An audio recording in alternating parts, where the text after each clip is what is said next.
Bonjour à toutes et à tous et bienvenue pour ce nouvel épisode de l'Instant Sportif, votre podcast qui va parler de toute l'actualité sportive. P.O. Deschênes, Thierry Simard, vous nous connaissez. Cette semaine, on va parler de plusieurs sujets. Il y a des sports qui commencent à se rajouter de plus en plus. Également, on va avoir deux invités pour nous parler du tennis et du baseball. Mais on va commencer tout de suite avec le résumé des matchs de la fin de semaine. Dans la NFL, c'était les finales de division, peut-être les séries division. Tout d'abord, dans l'américaine, on avait les Broncos de Denver qui affrontaient les Bills de Buffalo. Et le lendemain, les Patriots qui affrontaient les Texans. Et dans la nationale, les Seahawks qui affrontaient les 49ers et les Bears qui affrontaient les Rams. Tout d'abord, je te propose que pour une fois, on ne fasse pas les matchs dans l'ordre, mais qu'on y aille du plus intéressant au moins intéressant. Plutôt le contraire, du moins intéressant au plus intéressant, le moins serré.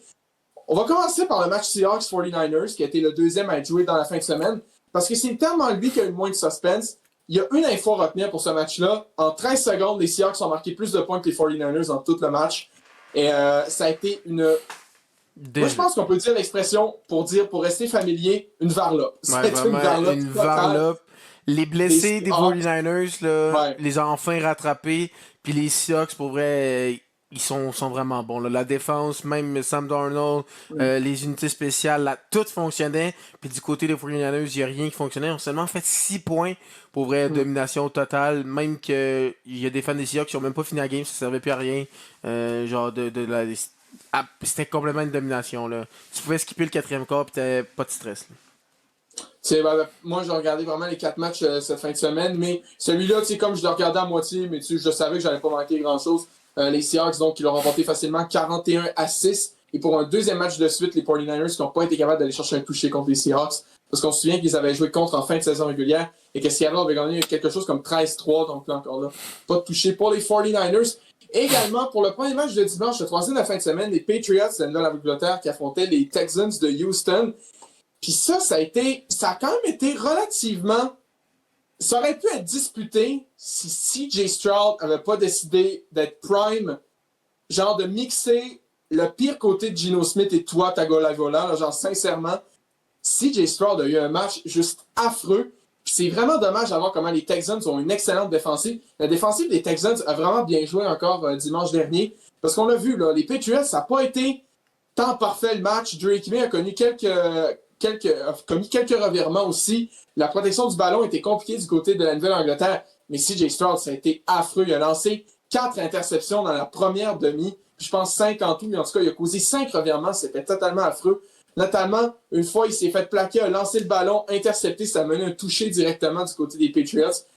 Juste un match affreux du côté des Texans qui, encore là, ne sont pas capables de passer à la prochaine étape et d'aller en finale d'association. Ils n'ont jamais été à ce niveau-là depuis qu'ils sont arrivés dans la NFL, quand même récemment. Là, c'est une des équipes les plus jeunes de la Ligue.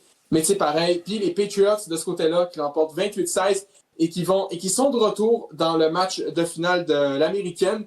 Et ça, ce qui est à noter, c'est que depuis 2011, si je me souviens bien, à chaque année, il y a soit les Patriots ou les Chiefs qui sont en finale de l'Américaine. Et ça continue encore cette année. Ça a été les Patriots longtemps. Il y a une année que ça a été les deux qui se sont affrontés. Puis après, ça a été les Chiefs longtemps en tant que tel. Puis là, maintenant, c'est les Patriots qui reviennent.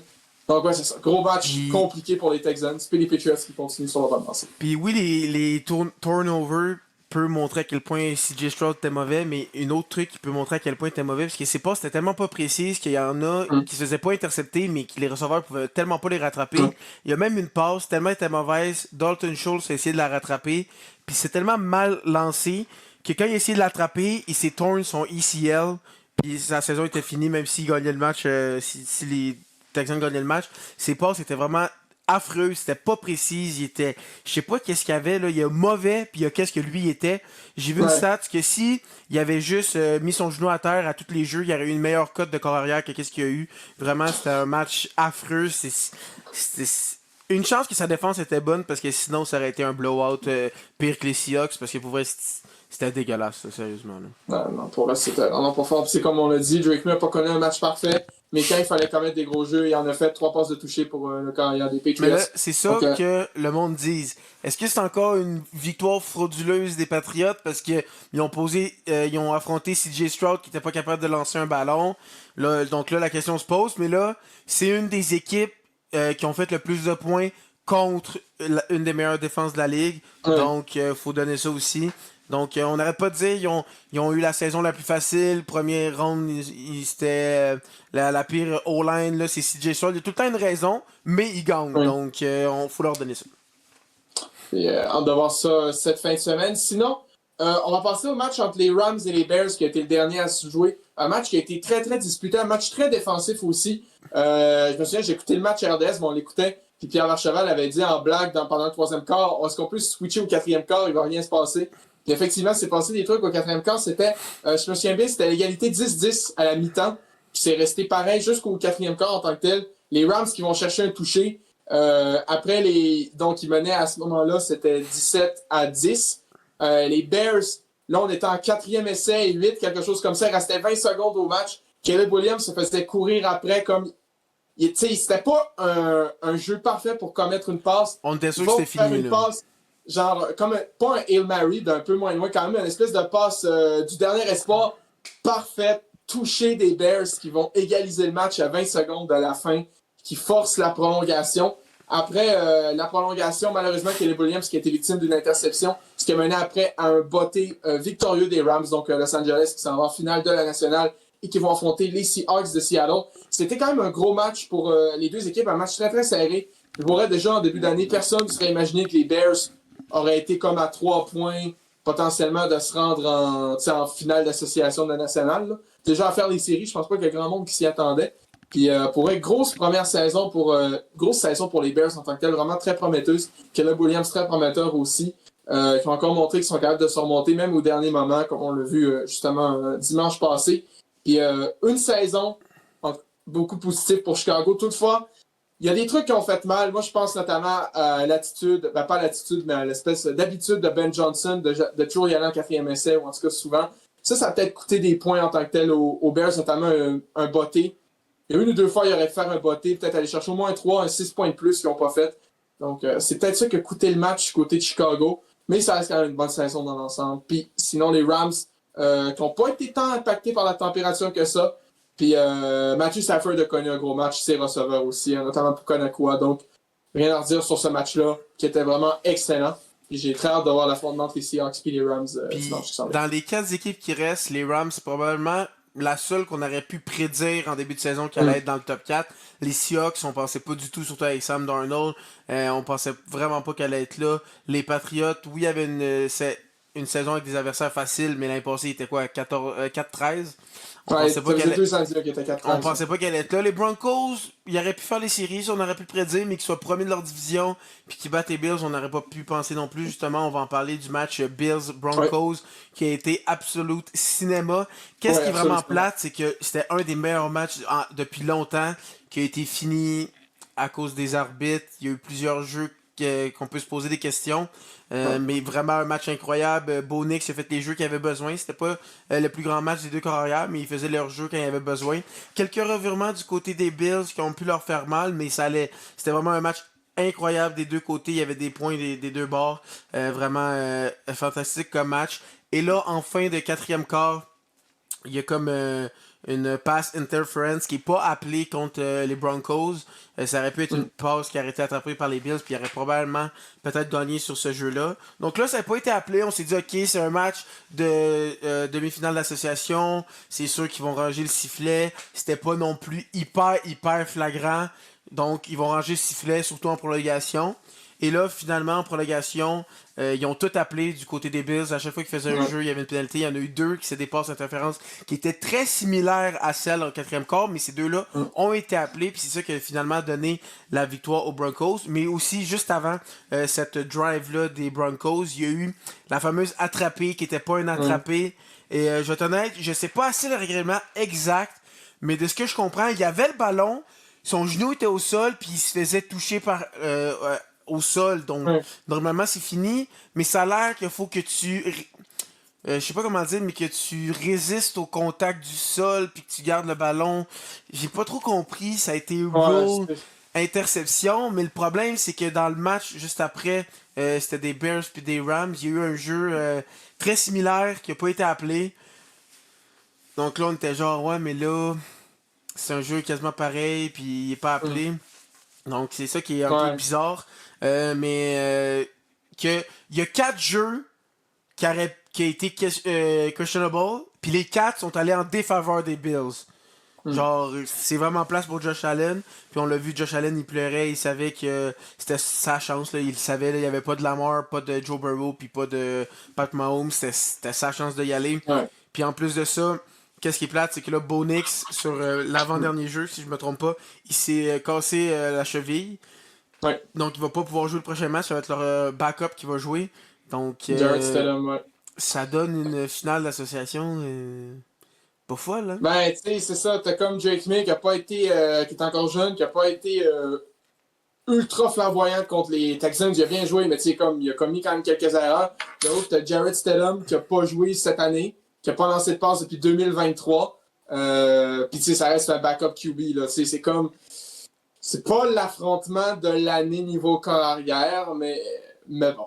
Les gars, mais c'est ça qui est dommage pour les Broncos. Si les Pats ils gagnent, il y a du monde qui va encore dire mais là c'était le deuxième corps Ouais, arrière qui pourrait se rendre jusqu'au Super Bowl puis ça sera encore des fraudes, c'est ça qui est quand même drôle, mais je pense que c'est amplifié en plus que c'est les Pats puis c'est une équipe qui a beaucoup gagné donc il y a plusieurs haters, souvent quand tu gagnes souvent le monde commence à te détester si c'est pas son équipe. Donc j'ai hâte de voir si les Broncos l'emportent. Bravo à eux parce qu'ils peuvent, parce qu'ils ont quand même une top 5 défense de la ligue selon moi. Donc ils peuvent sûrement que moi selon moi, et comme plusieurs j'ai vu sur les réseaux sociaux dire, le Super Bowl c'est pas mal Rams Seahawks puis lui qui va gagner ce match-là va probablement remporter. C'est pas garanti mais il y a de fortes chances. Donc justement pour les matchs qui s'en viennent dimanche, la finale de l'américaine qui va avoir lieu à 15h entre les Broncos et les Patriots du côté de Denver. Oui, les Broncos ont une bonne défensive, une excellente défensive, mais les Patriots n'ont pas une mauvaise défensive, mais à moins d'une grosse surprise, je vois pas comment Jared Stidham, qui a pas joué depuis un an, il peut, là, puis ça a l'air qu'il y a une espèce de cette histoire-là que les Patriots, quand ils perdent, c'est contre des backup QB. On se souvient du Super Bowl en 2018, ils avaient perdu contre Nick Foles, qui était le carrière remplaçant, substitut du côté des Eagles de Philadelphie à l'époque. Mais pareil, moi je vois pas comment les Patriots peuvent pas gagner ce match-là. Ils sont quand même sur une hyper bonne séquence. Puis Mike Vrabel, c'est un excellent coach. Moi je vois les Patriots gagner ce match-là. Puis sinon, à 18h30 dans la finale dans la nationale entre les Seahawks et les Rams, ça va être le gros match à surveiller du côté de cette fin de semaine. Très hâte de voir ça. Puis si on se fie aux matchs qu'ils ont eu puis qu'ils se sont affrontés 2 fois en saison, ça va être un match incroyable, surtout le dernier. Ça avait été absolu de cinéma jusqu'à la toute fin. Les deux corps arrière qui font des points, après ça des interceptions, des jeux, ça se rend pour l'égalisation. Finalement les Seahawks l'ont emporté, c'était vraiment un match incroyable. Donc si on peut avoir un autre match comme ça pourrait vraiment être incroyable comme match. Puis moi je vois les Seahawks l'emporter de ce côté-là. Je trouve vraiment que la défensive, puis Sam Darnold, il a l'air d'avoir battu ses démons, il est capable de faire des jeux dans des matchs importants. Donc j'ai vraiment l'impression que c'est l'année des Seahawks qui vont l'emporter. Puis ça c'est vraiment étonnant parce qu'en début de saison, personne n'avait quasiment prédit qu'elle allait être en série. Donc ça va être un bon match. Je serais pas surpris que les Rams l'emportent, mais je pense que les Seahawks c'est leur année. Moi aussi j'y vais avec les Seahawks. Donc on aurait potentiellement un rematch du Super Bowl de 2015 entre Seattle et la Nouvelle-Angleterre. Parce que ce sont nos prédictions. Donc on a nos deux prédictions pareilles pour cette semaine. La semaine dernière, on a été 2-4, si je me souviens bien, dans nos prédictions. Moi, j'avais dit Rams, j'avais dit Bills, donc j'ai pas eu. J'avais dit Texans, j'ai pas eu, puis j'ai eu Seahawks. Ouais, moi, j'étais 2-4. Ouais. Puis moi, j'avais dit les Patriots, puis j'avais dit aussi les Seahawks, mais j'avais dit les Bills puis les Bears. Donc, j'ai été 2-4 aussi. Donc, ça va être les deux matchs. Puis après, il va y avoir une semaine de pause. Ça va être le Pro Bowl. Puis après, le 8 février, dimanche, c'est là que ça va jouer le Super Bowl du côté du Levi Stadium à Santa Clara. Donc, le domicile des 49ers de San Francisco. Très, très hâte. Il reste seulement 3 matchs dans toute la saison de la NFL qui, comme je le rappelle, a passé assez vite. D'autres nouvelles du côté NFL également. Ben, tout d'abord, ça, on a oublié d'en parler, mais après la défaite des Bills, peu de temps après, leur entraîneur-chef depuis 9 saisons, Sean McDermott, a été congédié par les Bills. Je sais pas, moi, je me disais que c'était le bon call à faire. Mais en même temps, il y a beaucoup de gens qui chialent plus sur le proprio et le GM que sur le coach du côté de Buffalo. Mais en même temps, peut-être que tu sais, c'est comme, par exemple, par exemple, Craig Berube, ça faisait très longtemps qu'il était à Saint-Louis, puis à un moment donné, il a décidé de partir comme ça. Il sentait que c'était le bon moment. Un peu comme pas Rick Bowness, mais Paul Maurice à Winnipeg aussi. Puis depuis, on a vu, là, je prends les exemples de l'année dernière. Genre, peut-être que les Bills étaient dus à une nouvelle voie. Puis aussi, j'ai entendu dire que c'est parce qu'il avait critiqué le roster des Bills aussi. alors qu'il était encore en poste. Donc ça, c'est sûr que c'est pas super. Ben, il y a pas Euh, tort non plus. Pour moi, c'est plus le GM le problème parce que t'as un des meilleurs carrières de l'histoire de la NFL qui est top 4 QB depuis qui est arrivé avec les Bills. Et t'as pas de receveur étoile, genre t'as des Shakir, t'as un tight end pas fou non plus, ton tight end étoile. T'as pas vraiment de go-to guy que tu peux aller comme Joe Burrow qui peut aller à Jamar Chase ou Patrick Mahomes avec Kelsey pendant puis Tyreek Hill avant. Donc ils ont pas été capables de construire une défense ou des receveurs élites pendant qu'ils ont Josh Allen. Que moi c'était plus le GM que j'aurais pu voir parce que le coach oui, ça fait quelques années qu'il est là, mais ça fait pas non plus genre comme John Harbaugh, ça fait pas 20 ans qu'il est là. Puis quand il est arrivé, c'est lui qui a un peu tourné les Bills de l'autre côté. Puis honnêtement, si c'était pas des arbitres, c'est eux qui remportaient le match. Puis Josh Allen a fait des turnovers qu'il fait pas d'habitude. Donc pour moi, tout ça ne revient pas au coach. Mais comme tu as dit, peut-être qu'il voulait juste une nouvelle voie et essayer quelque chose d'autre. Mais moi, je pense plus que c'était le GM. Et sans dire que c'est la faute de Josh Allen, il a fait des turnovers que normalement lui, il fait pas.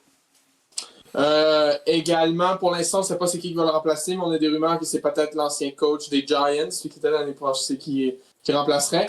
Mais en même temps, tu sais, ben là, c'est ça, Sean McDermott est parti. John Harbaugh est déjà avec les Giants, donc ça, c'est le gros nom qui est parti. Mike Tomlin, qui a quitté les Steelers, on pense pas qu'il va revenir en tant que coach. Donc, tu sais, il reste tellement pas de gros noms en tant que tel. Ben, il restait Mike McDaniel, mais justement, ça n'a pas été encore confirmé à 100%. Mais il irait du côté des Chargers en tant que coordonnateur offensif. Ça serait une bonne chose pour aider Justin Herbert, notamment. Une bonne signature de ce côté-là. Parce que Mike McDaniel, je continue à dire que c'était. Mais en tout cas, moi, je pense pas que c'est tant un mauvais coach que ça. Là. Parce qu'avec les Dolphins, puis avec Tua qui voit des fantômes, c'est rough un peu. En tant que tel, sinon, on sait que Kevin Stefanski, il y a quelques semaines, l'ancien coach des Browns, a été embauché du côté des Falcons d'Atlanta. Il y a Baker Mayfield qui a un peu réagi à ça en tant que tel. Baker Mayfield qui joue avec les Bucks, ils sont dans la même division que les Falcons. Parce que je crois que Kevin Stefanski avait un peu critiqué, puis il a dit ouais, parce que Baker Mayfield, on se rappelle qu'il a été repêché par les Browns, puis il avait dit non, il me traitait comme de la chenoute, comme de la Mais merde, je veux dire le mot. il y a aussi que Stefanski, il a dit enfin, je vais aller jouer dans une équipe avec un corps arrière qui va être compétent. Et Baker Mayfield l'a pas pris parce qu'il a réussi à qualifier les Browns en série quand il était avec eux. Donc il trouvait que c'était pas justifié, puis il s'est fâché. Des commentaires, puis aussi il n'y avait pas eu, comme tu dis, une bonne relation quand les deux étaient avec les Browns. Mais en même temps, les Browns c'est un shit show depuis combien d'années depuis... Ouais, un bout. Sinon, en tant que tel, il reste encore plein de places qui sont ouvertes au niveau des coachs. Puis également, pour finir avec le football, une petite pensée à Fernando Mendoza qui vient de remporter le championnat de la NCAA avec, c'est quelle université déjà? C'est C'était Indiana, si je me trompe. Indiana, Ils c'est ont ça. gagné contre Miami. Ouais, contre Miami. Et malheureusement pour lui, j'ai l'impression qu'il va devoir être avec les Raiders de Las Vegas. Puis, je suis pas le plus grand connaisseur des prospects, mais je sais que le deuxième carrière du draft qui était classé numéro 2 ne s'est pas déclaré pour le draft parce que les deuxièmes équipes qui repêchent chez les Jets. Puis probablement qu'il a arrêté de repêcher là, donc il va se déclarer pour l'année prochaine. C'est même pas une joke. Ouais. Il a vraiment décidé de pas se déclarer parce qu'il voulait pas aller aux Jets. Euh, Mendoza, il a gagné le Heisman Trophy, c'est le trophée du meilleur joueur de sa ligue. Il a gagné le championnat, puis il va probablement sortir premier, puis ça c'est très rarement arrivé. Puis aussi j'ai vu une nouvelle, son petit frère, qui était lui aussi pour Indiana, a décidé de signer avec une autre équipe, sûrement parce qu'il veut pas être dans le shadow de son frère. Donc on va voir qu'est-ce qui va arriver avec son développement à lui. Mais Mendoza, vraiment, ça va être le carrière que les Raiders vont avoir besoin. Donc là, il va avoir un duo Genty-Mendoza, ça peut être intéressant. Oui. Ça veut pas dire qu'ils vont gagner des matchs, mais un peu comme les Giants, Scalaboo avec Dart, qui vont être intéressants à voir jouer. Donc ça peut être une équipe plus intéressante que cette année. Cette année, c'était vraiment rough. Là. Effectivement. Donc, c'est pas mal tout pour les nouvelles de la NFL. On peut passer maintenant aux nouvelles du hockey. Tout d'abord, au niveau des Jeux Olympiques, on a encore quelques nouvelles. Tout d'abord, le défenseur des Blackhawks, pas des Blackhawks, excusez, je suis en retard, des Panthers de Floride, Seth Jones sera blessé, il va manquer le tournoi olympique. Et des fans des Canadiens pourraient se dire, ah, les Knoxon, non, Jackson Lacombe, c'est ça que Bill Guerin va répondre. Probablement qu'il est mad à cause que les Canadiens ont battu le Wild hier en prolongation. Ça doit être à cause de ça. Puis il s'est dit, yo, Big, ça fait comme 6 ans qu'on n'a pas perdu contre eux. Ain't no way que je vais les aider. Fait que c'est Mais ça. En tant que tel, toi, qu'est-ce que tu penses d'amener les raisons qu'on voit, c'est que Seth Jones, c'était un gars avec un gros gabarit, donc tu reprends quelqu'un avec un gros gabarit. Mais pour vrai, de base, Seth Jones, je pensais pas qu'il avait sa place. Jackson Lacombe, il a pas plus sa place. Len Hudson est le deuxième meilleur pointeur des défenseurs. Et là, tu vas me dire, c'est pas juste les points qui comptent. Quinn Hughes va jouer sur le powerplay, il y a Wierenski.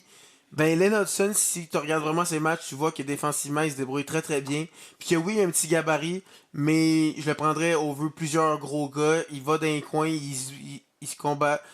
C'est très rare que tu vois se faire donner une grosse mise à l'échec, tomber. Donc vraiment, moi je comprends pas pourquoi il est pas pris. Il y a du monde qui parle que Len Hudson va probablement être finaliste pour le Norris, puis s'il l'est pas, il va être top 5. Puis t'as Jackson Lacombe qui sera même pas top 20. Là. Je sais même pas s'il va recevoir un vote pour le Norris. Donc pour moi, il y avait même pas de question. Donc oui, ok, tu veux construire une identité, mais c'est parce qu'à un moment donné, tu prends le meilleur joueur, là.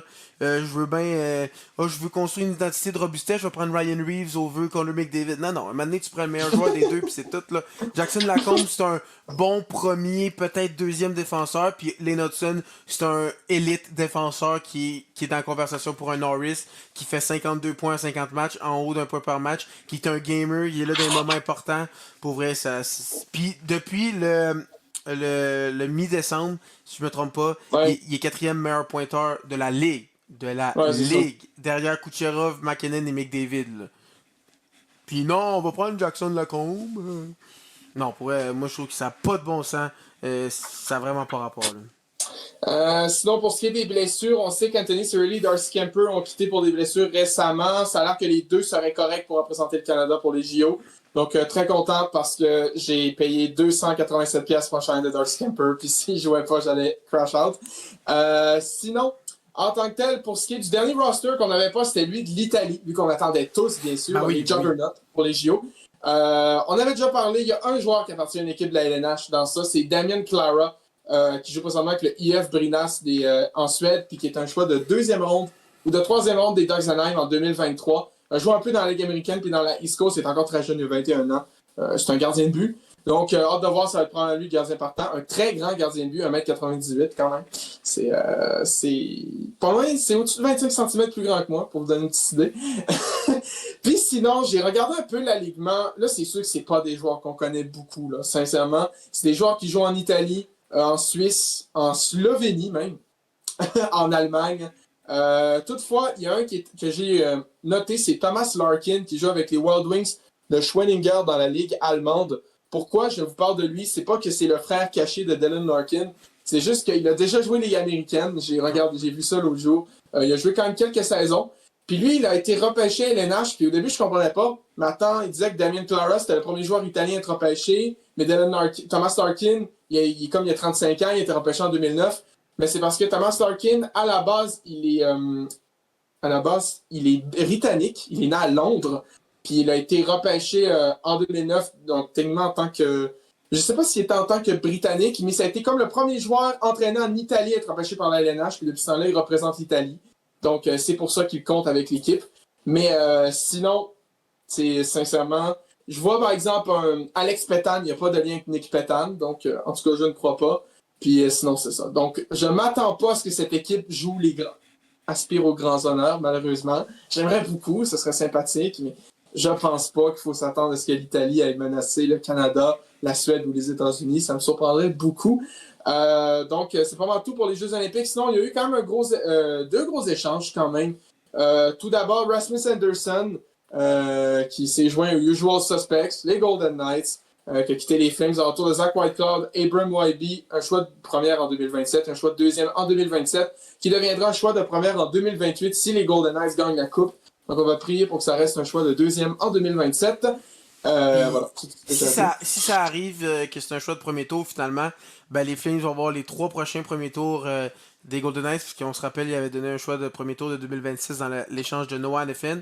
Et ben, les Golden Knights sont allés chercher le meilleur défenseur disponible, en plus un défenseur droitier qui connaît vraiment un très bon début de saison. Rasmus Anderson peut facilement jouer sur un top 4, même peut-être une première paire. Il peut se faire jumeler avec Noah Hannafin. Les deux ils se connaissent, les deux étaient avec les Flames dans les dernières années. Donc une très grosse acquisition de leur côté. Mais là, ça fait beaucoup de choix qu'ils donnent. Puis les Golden Knights connaissent une bonne saison, mais c'est pas non plus la favorite pour gagner la coupe. Mais eux, ils vont all-in.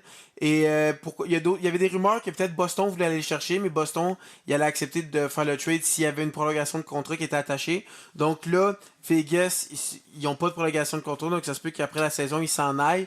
Mais l'année passée, ça avait été la même chose avec Anaheim, mais il avait finalement signé avec eux. Donc on va voir qu'est-ce qui va arriver avec lui. Donc il y a une très grosse acquisition de leur côté. Et quelques jours plus tard, une journée je pense de plus, il y a eu l'échange de Kiefer Sherwood. Puis c'était un gars qu'on avait entendu beaucoup, parce qu'à Vancouver, ils sont derniers de la ligue, ça va vraiment mal. Ils ont déjà échangé Quinn Hughes, donc ils vont probablement vendre plusieurs joueurs. Puis Kiefer Sherwood connaît la meilleure saison de sa carrière. C'est un gars qui peut te marquer des buts, pas non plus 40 buts par année, mais une vingtaine. Et vraiment, qu'est-ce qu'il amène, c'est qu'il frappe beaucoup, il bloque des tirs. Donc c'est vraiment un joueur d'énergie. Donc c'est les Sharks qui sont allés chercher. Les Sharks qui sont présentement en bataille dans les places d'équipes repêchées. C'est surprenant. Ils sont allés chercher pour s'améliorer. Vraiment, c'est fini la reconstruction. En même temps, je comprends avec le noyau qu'il y a, je pense qu'ils sont prêts à passer aux prochaines étapes. Je sais pas si cette année c'était l'année, je pensais pas. Mais là, ils sont allés chercher pour 2 choix de deuxième tour et le défenseur Cole Clayton.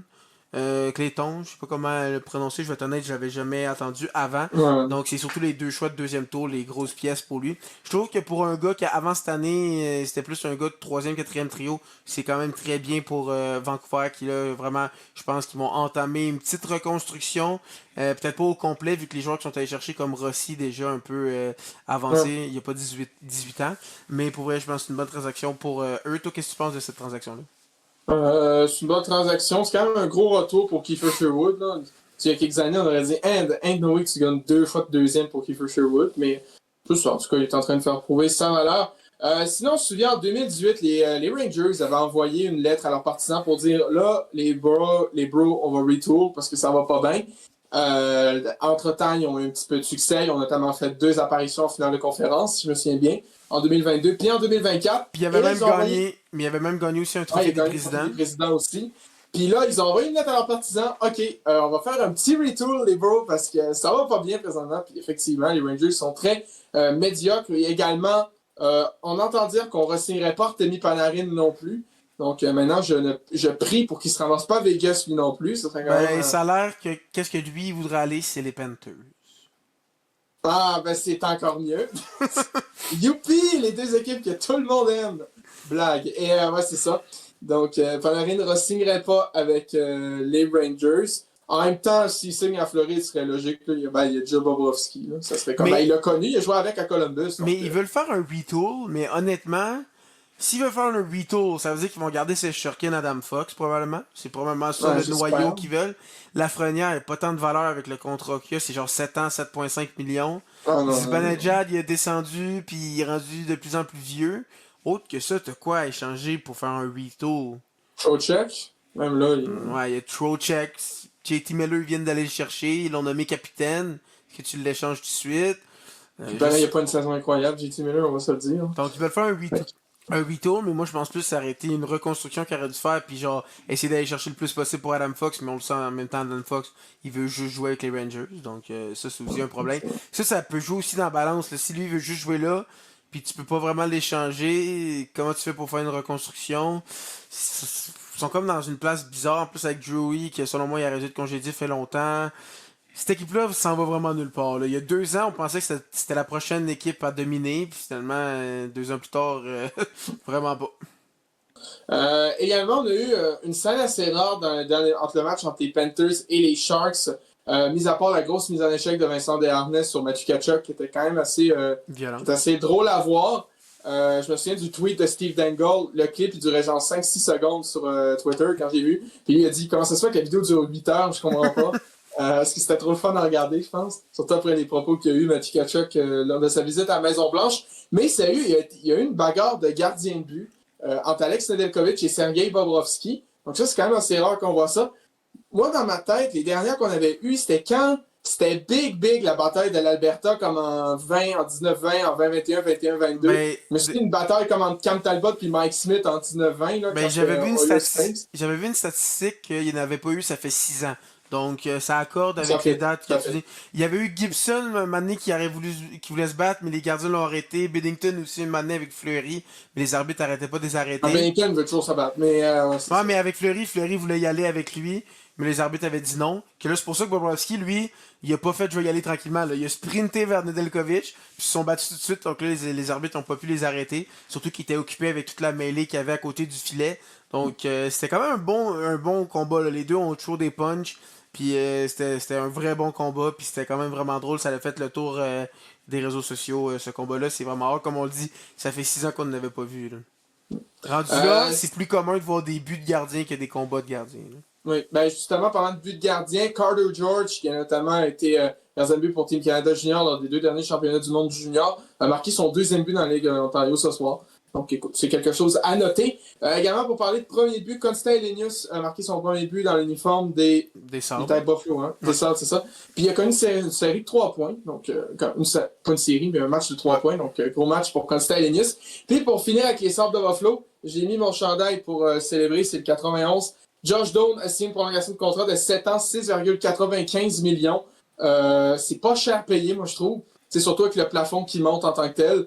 Puis sincèrement, là, je sais que je vais avoir l'air d'un huge... Ben, je suis un huge Josh Doan fan, mais pour elle, il joue tellement bien. Ouais, sincèrement, c'est un joueur qui s'est rendu littéralement un favori de la foule du côté des fans des Sabres de Buffalo. Là. À ce que je vois du côté de leur opinion des fans sur les réseaux sociaux. Déjà que les Sabres, ça va quand même bien de ce temps-ci. C'est vraiment rendu, il amène de l'énergie puis tout, ce qu'il n'y avait pas... je pense qu'il manquait un petit peu dans le vestiaire des Sabres de Buffalo. Donc, bonne signature pour lui. Puis on va finir du côté du hockey avec les 3 matchs des Canadiens. Tout d'abord, qui ont joué justement contre les Sabres de Buffalo, après contre les Sénateurs d'Ottawa et contre le Wild du Minnesota. Donc, aussi, tu peux le parler. Là, c'est 3 matchs-là. Puis justement, en parlant des Sabres, ils ont battu les Canadiens 5-3. C'est le dernier match de Fowler avant d'être renvoyé dans les mineurs. Je sais pas si c'est vraiment ce match-là qui l'a fait être renvoyé, mais ça a été, selon moi, probablement son pire de son parcours à Montréal. Mais vraiment, il a pas à rougir de tous les matchs qu'il a joué avec les Canadiens. Vraiment très bien fait. On a vu quelques trucs qu'il va avoir à travailler, mais pour vrai, ça peut être positif pour lui, pour le futur. Donc, ça a été, comme j'ai dit, son moins bon match. Là-dedans, Josh Doan et Tage Thompson ont vraiment très bien joué. Surtout Tage Thompson, il a eu 5 points, 3 buts, 2 passes. C'est vraiment été lui qui a donné la victoire à son équipe. Puis sinon, ça n'a pas été un fou match du côté des Canadiens. Ensuite, ça, à Ottawa, ça a été un match affreux des Canadiens, vraiment domination totale des Sénateurs. Mais il faut dire merci au gardien d'Ottawa, Merilainen, il était complètement mauvais, juste pour vrai. CJ Stroud met d'un but pour Ottawa. Vraiment était affreux. On a tiré 19 fois, marqué 6 fois contre lui. Puis il y a plusieurs buts qui étaient pas fous. Donc c'était 5-3 en fin de match. On a marqué 2 buts pour créer l'égalité. Et en prolongation, sur un 2 contre 1, Cole Caulfield a pris un slap shot et a marqué. Le tir a passé à travers du gardien littéralement. Le gardien l'a arrêté, mais ça a rentré pareil. Donc victoire des Canadiens. Puis il faut noter que c'était à Ottawa. Mais on dirait vraiment que c'était un match au Centre Bell. C'était, pour vrai, je pense, 80% des fans des Canadiens. Quand Brady Tkachuk s'est fait huer, quand les arbitres faisaient des calls contre les Canadiens, ça huait. On attendait le go à go. Vraiment, on dirait que c'était un match au Centre Bell. Donc, ça, c'est 2 points qu'on était chercher, mais qu'on ne méritait pas. Dans la défaite, Sanderson a eu 4 points. Et Sanderson, en entrevue, il a dit... notre gardien a fait quelques arrêts importants, mais si on veut gagner, il faut qu'il en fasse plus que 10 des arrêts pour qu'on le gagne. Donc lui, ça doit être frustrant. Il fait 4 points, il a un match incroyable. Et son équipe domine, mais ils perdent à cause du gardien. Puis c'était pas le premier match que Merilainen jouait pas bien. Même que là, il a été renvoyé dans la Ligue américaine et il y a un autre gardien qui a été rappelé. Donc là, avec la perte de Ullmark, avec Sogard qui joue pas bien, Merilainen qui joue pas bien, ils sont comme avec Shepard et James Reimer en ce moment. Ben là, je pense que Ulmark doit être proche de retour. Là. Je peux pas croire. C'est absence pour raison personnelle. Puis là, il est sorti dans les médias pour dire que les rumeurs, ça l'avait aussi affecté puis que c'était chiant. Donc je sais pas quand il va revenir. On sait pas. Mais c'est mieux d'être bientôt si Ottawa veut espérer faire les séries. Comme on le sait, ça n'a pas été le meilleur début de saison. Puis vraiment, aller signer James Reimer, c'est un geste de panique là, parce que... Comment dire mais j'avais commencé à regarder une vidéo de The Hockey Guy, puis il disait par rapport à la saison dernière, Ottawa sont pas tant loin de leur total de points à la même période dans l'année. C'est juste que cette année, l'Est est tellement ultra serré que Il y a Ben, tellement d'équipes qui sont bonnes que finalement, c'est ça, tu te ramasses. L'année passée, tu étais dans le fight, là, sont ben c'est pas 5-6 juste points de ça. place en C'est série. que l'année passée, en fin de saison, les Canadiens et les Sénateurs, ça a été deux des meilleures équipes de la Ligue. Que si tu Ouais. m'avais dit les Canadiens, en ce moment, il y avait le même nombre de points que l'année dernière, je serais pas en confiance parce qu'on a eu une fin de saison plus que miraculeuse. Après les 4 nations, Suzuki, dans les 5 matchs d'après, il a fait 15 points. Puis c'est ça qui nous a remis dans une séquence de victoires. Donc, oui, ils sont pas mal au même niveau. Mais il faudra qu'ils en gagnent beaucoup. Comme tu l'as dit, plusieurs équipes gagnent, puis il y a beaucoup de matchs qui se finissent en prolongation, puis il y a beaucoup plus de points. Donc oui, c'est sûr qu'ils peuvent revenir, là. C'est pas impossible, mais il faudrait qu'ils se remettent vers le côté de la victoire. Et sinon, le dernier match des Canadiens, ça a été contre le Wild. Ça a été un match complètement dominé par les Canadiens du début à la fin. La première période s'est terminée 15-2 les tirs. Si c'était pas de Wallstead, cette période-là était 4-0. Mais on a sorti de là 1-1. Donc là, on pensait peut-être qu'on allait se faire voler le match. Ça a été 3-3 pendant une bonne partie. Puis là, il y a même un moment donné, il y a un gars qui s'enfarge tout seul, qui tombe. Et l'arbitre Ouais. appelle une pénalité. Ça a fait le tour des médias sociaux. Ça me fait penser à une fois, c'était arrivé. C'est Andrew Shaw qui avait eu une pénalité comme ça. Il n'avait pas du tout touché à l'autre gars. Je me souviens. Pourquoi je m'en souviens? C'est qu'après, dans l'infériorité numérique, on était allé marquer un but. Donc, ça, c'est quelque chose qui m'avait marqué. Je me souviens plus c'est quelle année, pas du tout. Là. Tu pourrais pas me dire contre qui. Je pourrais pas te dire quand, mais je me souviens de Ah, ça. tu m'as dit Andrew Shaw, c'est en 2016-2019. Ok, on a un timeline. Ouais, c'est ça. Mais là, ça reste quand même ouvert. C'est 3 saisons, là. Mais c'est ça, que vraiment. Ça l'a amené les mondes à se dire pourquoi on peut pas juste regarder les pénalités comme ça où quelqu'un appelle, dit c'est pas une pénalité parce que ça, c'est pas une question de jugement. Vraiment, personne n'a touché, il a juste tombé. Comme un peu un bâton élevé, si c'est pas d'en face, si c'est un autre bâton ou genre quand Mm. la rondelle est dégagée, à la place que les arbitres se parlent puis qu'ils ont pas là de checker la reprise, pourquoi tu leur donnes pas, on l'a, puis là le monde va dire ça va ralentir le match, ouais, mais quand c'est des calls évidents comme ça aurait pris une seule reprise, 3 secondes pour on s'est retourné puis ça aurait pas ralenti le match. Donc ça, c'est quelque chose que je comprends pas pourquoi on l'utilise pas. On l'a à notre disposition. Genre, on l'a, là, on a les caméras, mais on veut pas les utiliser, puis ça mettrait le match plus safe. Ben, pas plus Puis safe, mais plus fair. Ouais. puis ils le font déjà dans la IHF. Fait que Ouais. c'est pas comme s'ils le font pas, là. Puis ça Fait que, n'arrêtera pas ouais, tant le match que ça, là. non, ça va, là. C'est... Puis dans le match, vraiment, Caulfield et Midov et Hudson ont vraiment été très très bons. Et quand les Canadiens ont marqué avec 15 secondes à faire, puis qu'ils ont remporté le match, les Canadiens, sur Twitter, ils ont mis une photo du but et ils ont tagué l'équipe de hockey américaine. Parce Ouais, que c'est USA, ok, ouais. parce que c'est Caulfield qui a scoré sur une passe de Hudson, puis Hudson a connu un bon match. Donc c'était pour leur dire ah, vous les avez pas pris, puis en plus c'était contre le Wild, et le DG du Wild, c'est Bill Guérin, qui est le DG de l'équipe américaine. Et après ça, justement, là, ça revient à notre premier sujet où peut-être que ça les a fâchés, peut-être c'est pour ça qu'ils ont pas pris Hudson. On sait pas, mais c'est quand même drôle qu'ils ont fait ça. Puis pour moi, Ouais. je suis un fan des Canadiens. Les États-Unis prennent pas les. Je suis un fan des Canadiens et un Canadien. Les États-Unis prennent pas les meilleurs joueurs disponibles. Ça nous aide pour le Canada. Et Hudson et Caulfield vont Ouais. être opposés pour le reste de la saison. Donc pour moi, c'est un double victoire. Ouais, écoute, tu vas le perdre plus rapidement. Moi, personnellement, avoir l'attitude de certains Américains qui perdent plus rapidement, ce sera pas très grave non plus, là. Moi, j'ai juste une Je pense question. qu'on serait plusieurs à célébrer. Moi, j'ai une question à te poser. Est-ce Oui. que si tu construis une équipe, tu prendrais l'attaquant qui a le plus de points de ta nationalité et le défenseur qui a le plus de points de ta nationalité ou tu les prendrais pas? Ben oui, il faut qu'il rentre dans la conversation anyway. Là. Peut-être que ce serait pas mon premier choix, j'aurais peut-être quelqu'un qui est bon défensif. Mais même là, Hudson, comme tu le dis, il est pas Hudson mauvais et défensivement non plus. Robertson, les meilleurs à leur position offensivement, puis que c'est quand même des joueurs complets. Là. Caulfield, je peux un peu plus comprendre, il s'est amélioré défensivement, mais c'est pas. Mais ils prennent pas Robertson, ils prennent pas Hudson, je la comprends pas. Là. Non, parce que Brock Nelson est meilleur. Ouais. Vincent Trocheck. Check aussi, ouais. Ben Ouais. oui, ben oui, ben oui. Ben, Brock Nelson est 42 en 49, là. Ça va, là. C'est pas si pire, mais pareil. Ben, j'ai vu ça tantôt, j'ai dans mon Il joue sur le Power Play de Colorado aussi. Là. Ouais, ça, en tout cas. Ben, c'est ça. C'est comme quand je disais des commentaires sur Drouin, c'est pas mal pareil. Donc, c'est tout pour les sujets du hockey. On va maintenant pouvoir passer à la prochaine chronique qui va parler de baseball. Puis pour l'occasion, on a invité quelqu'un. Alors, pour ce segment de l'épisode, on a invité quelqu'un pour nous parler de baseball, parce que comme vous savez, moi et PO, on n'est pas les plus grands connaisseurs. C'est la première fois qu'il vient sur notre podcast, c'est M. Arnaud Chrétien. Comment ça va, Arnaud? Bonjour messieurs, ça va très bien, vous autres? Oui, oui, ça va très bien. Donc, aujourd'hui, tu viens nous parler de quelques sujets dans l'actualité du monde du baseball en tant que tel. Il y a quelques signatures qui ont lieu, des échanges aussi. Puis également, tu voulais nous faire un petit top 5 des gagnants et des perdants de la saison morte au niveau de la MLB. Mais avant de passer à ça, on va passer tout d'abord aux signatures. Tout d'abord, les Blue Jays qui ont peut-être été considérés comme des perdants cette fin de saison morte parce qu'ils ont perdu le dossier Carl Tucker et ont même pas été capables de re-signer Beau Bichette. Donc, en gros, si tu peux nous parler de ces deux contrats-là, de qu'est-ce que tu en penses, si c'est trop payé, si c'est pas assez cher payé, puis ce que les joueurs vont pouvoir apporter à leurs équipes. Ben, à commencer, je pense que selon moi, la plus grosse signature de cette classe 2026 des agents autonomes, c'est sans doute Carl Tucker. Un contrat de 4 ans, 240 millions. Je pense que ma carrière de vie, j'ai pas choisi la bonne. Là. Je pense qu'il aurait fallu que je me lance dans le baseball à un très jeune âge. Là. Selon moi, c'est cher payé pour un Carl Tucker qui a des... Bon, c'est pas des mauvaises statistiques au courant des dernières saisons, mais comparé à des gars similaires comme Juan Soto et Ronald Acuna Jr., qui ont sensiblement le même âge, qui ont tous commencé en 2018.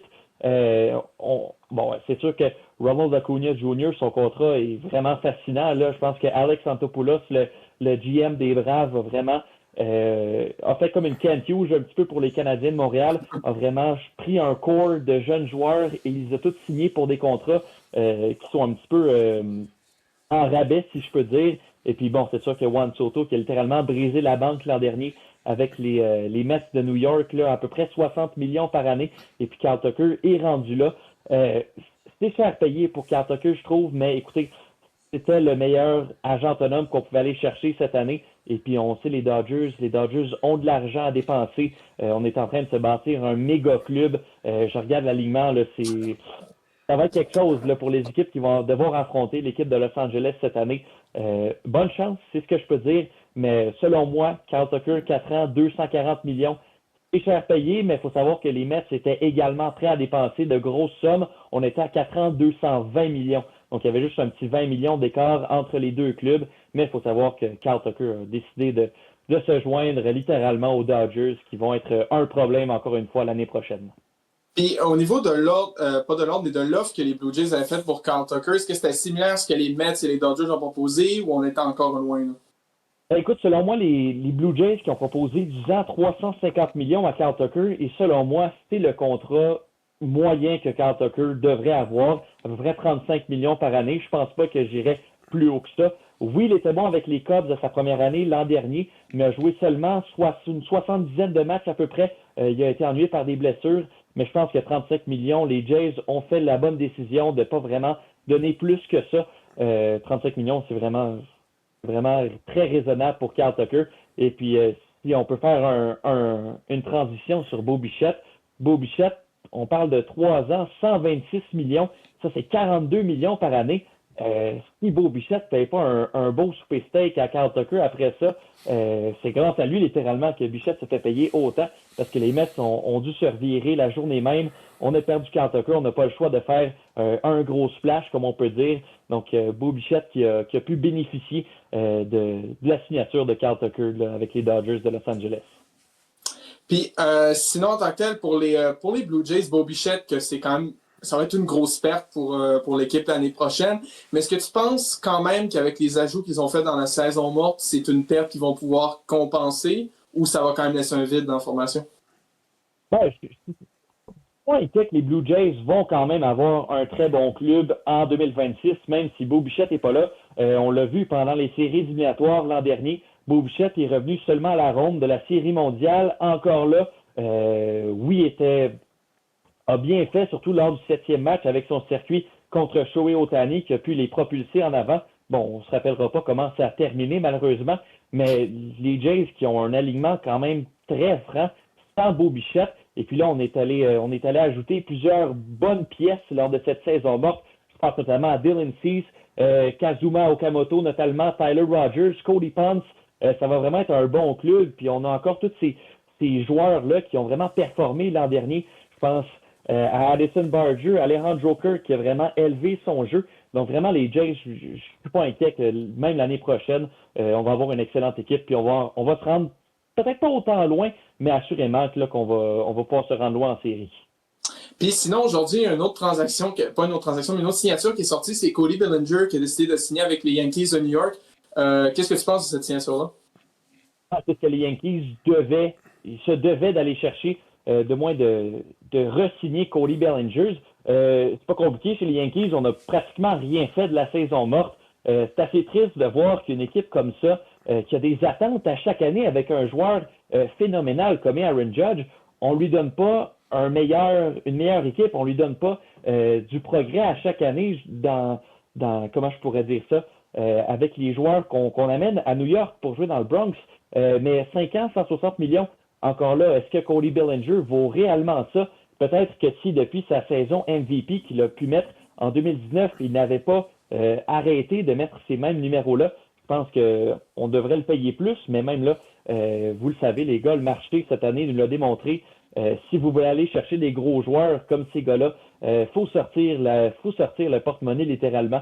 Et puis, grosse signature, je sais que les Blue Jays avaient peut-être l'intention d'aller le chercher, mais il n'y a pas de place littéralement pour Cody Bellinger. Là, le champ extérieur qui est littéralement plein. Je pense à Varsho qui est là.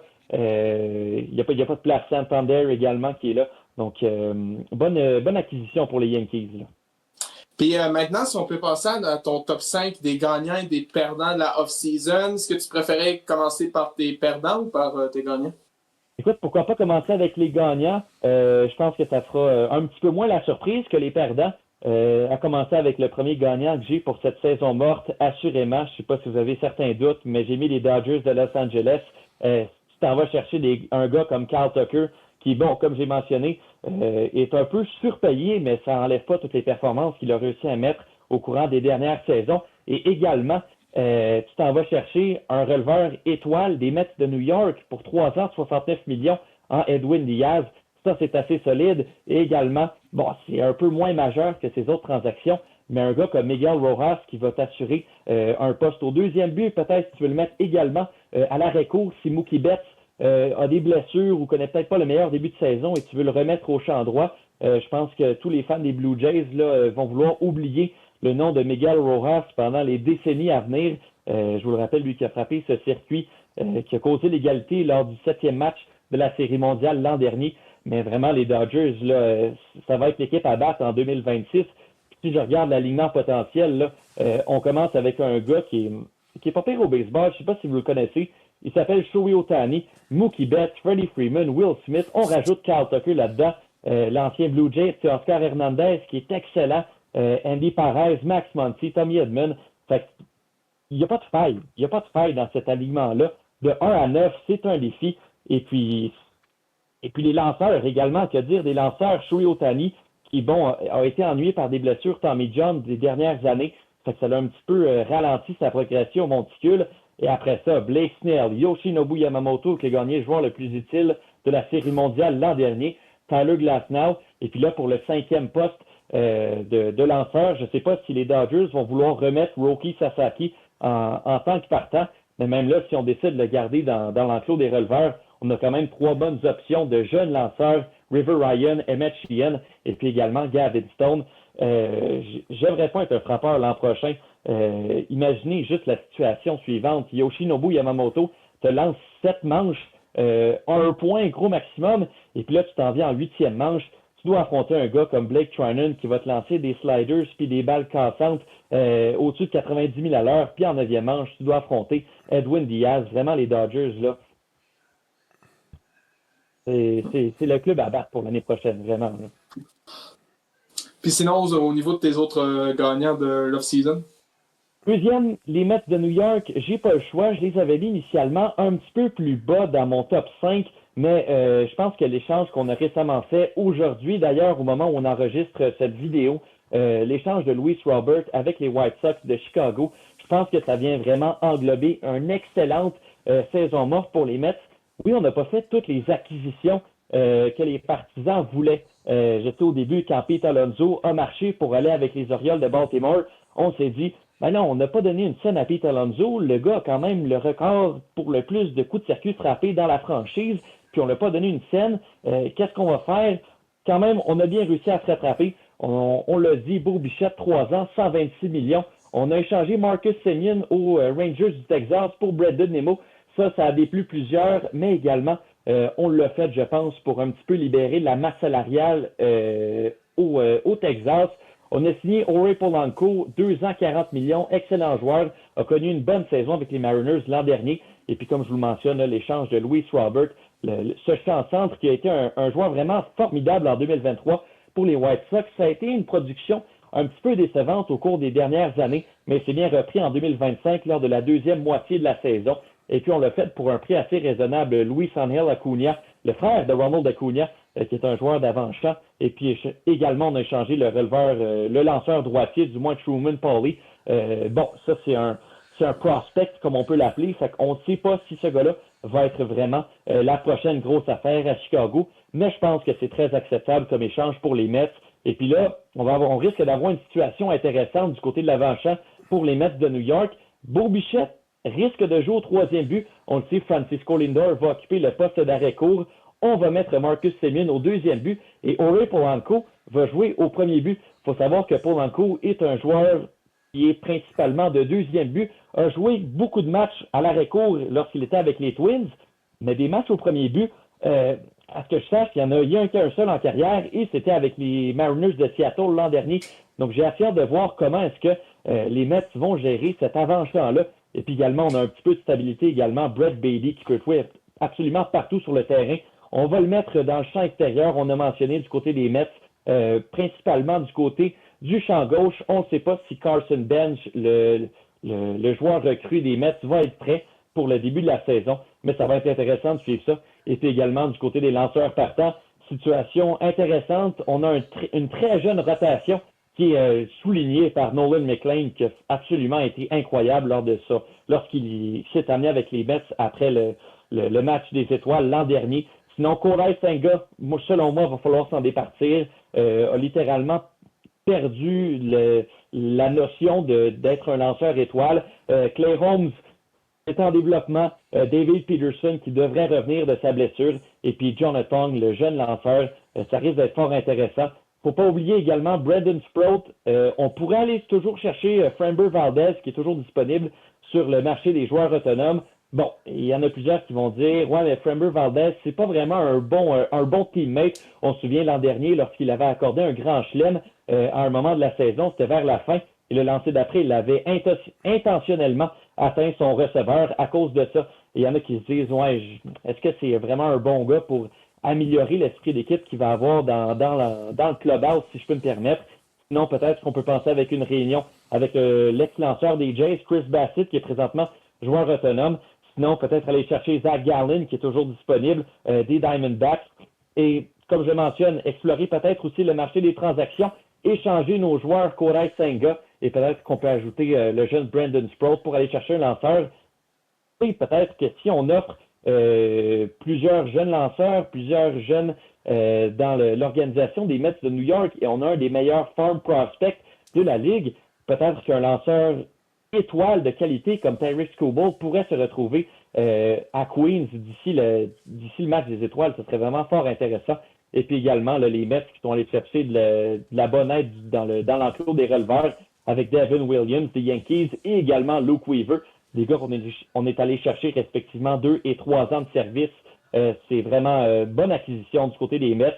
Et puis en troisième position, dans mon fameux top 5, j'ai pas le choix. J'ai mis les Blue Jays de Toronto.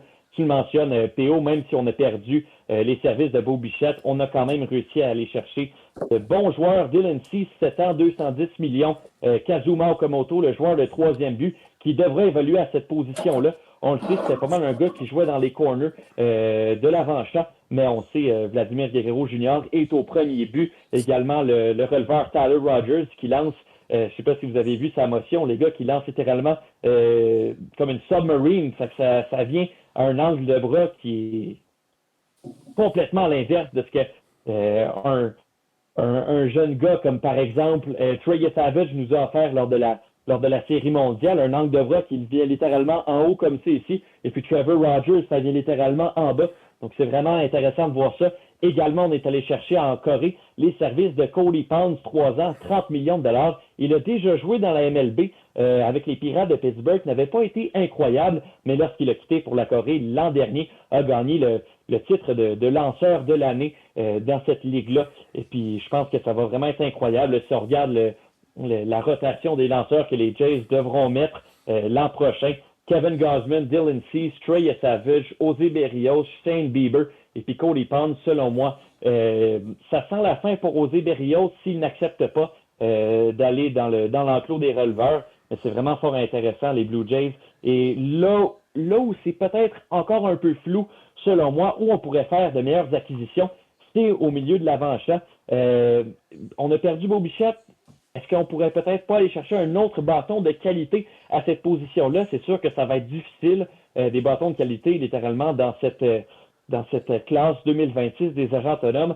Il n'en reste plus. On va avoir Andrés Jiménez à l'arrêt-court. Ernie Clement, selon moi, va être au deuxième but. Est-ce qu'on peut peut-être aller chercher Isaiah Kiner-Falefa, qui est, bon, niveau bâton, je ne le prendrais pas au-dessus d'un gars comme Ernie Clement, mais qui est un allée d'options au niveau défensif. Kevin Biggio, peut-être une réunion qui est encore disponible. Également, c'est dans ce même ordre d'idée avec Isaiah Kiner-Falefa. On va le chercher pour la défensive, mais sinon, je pense à un joueur d'utilité, oui, comme Miguel Andujar des Reds de Cincinnati, qui est agent autonome. Il joue principalement du côté gauche de la défensive, donc troisième but et champ gauche, mais je suis convaincu qu'on va pouvoir placer ce gars-là au deuxième but ou même à l'arrêt-court s'il y a besoin. En quatrième position, j'ai les Cubs de Chicago. Et les Cubs de Chicago qui étaient plutôt tranquilles. On savait que Kyle Tucker allait probablement pas revenir du côté de Chicago. Et c'est pour ça qu'on a vraiment mis le paquet. On est allé chercher le joueur de troisième but, Alex Bregman. 5 ans, 175 millions. C'est correct. Pour moi, c'est le prix à payer pour avoir un joueur de troisième but qui a vraiment fait ses preuves au cours des dernières années avec Boston et puis avec Houston également. On est allé chercher le lanceur partant Edward Cabrera des Marlins pour ce qui devait être le remplaçant de Kyle Tucker, Owen Casey, le joueur de champ droit. Et puis, bon, c'est pas un vilain échange pour les Cubs, là. Notre formation de lanceur partant qui est vraiment complète. Cade Orton, qui selon moi aurait dû gagner le jeune joueur, la recrue de l'année 2025 dans la Ligue nationale. Après ça, Matthew Boyd, Edward Cabrera, Jameson Taillon, Shota Imanaga qui a re-signé un contrat avec les Cubs et puis Justin Steele, s'il reste en santé, il va vraiment être au bout de sa forme, une rotation complète de 6 lanceurs chez les Cubs, c'est ce qu'on avait besoin. Et peut-être qu'on n'a pas terminé encore avec les lanceurs. Steele qui était bien blessé, et je vous le mentionne, Zach Gallen qui est toujours disponible chez les Diamondbacks de l'Arizona. On pensait que cette transaction-là était terminée, mais finalement, ça s'est avéré faux. Zach Gallen, qui est toujours un agent autonome. Et puis, si on regarde l'alignement des Cubs, Michael Bush, Alex Bregman, Ian Happ, Seiya Suzuki, Pete Crow Armstrong, qui, selon moi, s'il reste constant toute l'année, c'est le joueur le plus utile de la Ligue nationale, au-dessus de Shohei Ohtani. Encore là, il y a quelques discussions, mais ça s'en vient très proche. Et puis également Carson Kelly, Dansby Swanson et le jeune Moises Batalleros avec Nico Hoerner. On a vraiment un alignement complet. Et puis on est vraiment allé solidifier l'enclos des releveurs. Hunter Harvey, Phil Mason, Caleb Thielbar, Obi Milner, Jacob Webb. C'est vraiment la totale pour les Cubs de Chicago. Je m'attends à une très bonne année et j'espère vraiment qu'on va pouvoir regagner ce titre de champion de la division centrale dans la Ligue nationale. Je pense que les Cubs le méritent et en ont besoin. Et puis, pour conclure mon top 5 des équipes gagnantes de cette saison-là, je le sais, j'aime particulièrement les Blue Jays de Toronto. J'ai d'ailleurs le chandail, mais j'ai pas le choix de lancer des fleurs aux Red Sox de Boston. On est allé chercher Sonny Gray pour Brandon Clark, Richard Fitz et de l'argent supplémentaire. Également, toujours des Cardinals, Wilson Contreras pour Hunter Dobbins, Yorker Fajardo, Blake Alta. Bon, c'est sûr que ces joueurs-là ont de bons potentiels, mais pour l'instant, je vais dire qu'on est allé chercher 2 très bons joueurs des Cardinals pour littéralement des sacs de chips. Également, on est allé signer Ranger Suarez, 5 ans, 130 millions, qui est selon moi le lanceur gaucher de cette classe d'agents autonomes 2026 qu'on devait aller chercher. Également, Johan Oviedo dans un échange à 3 clubs des Pirates de Pittsburgh.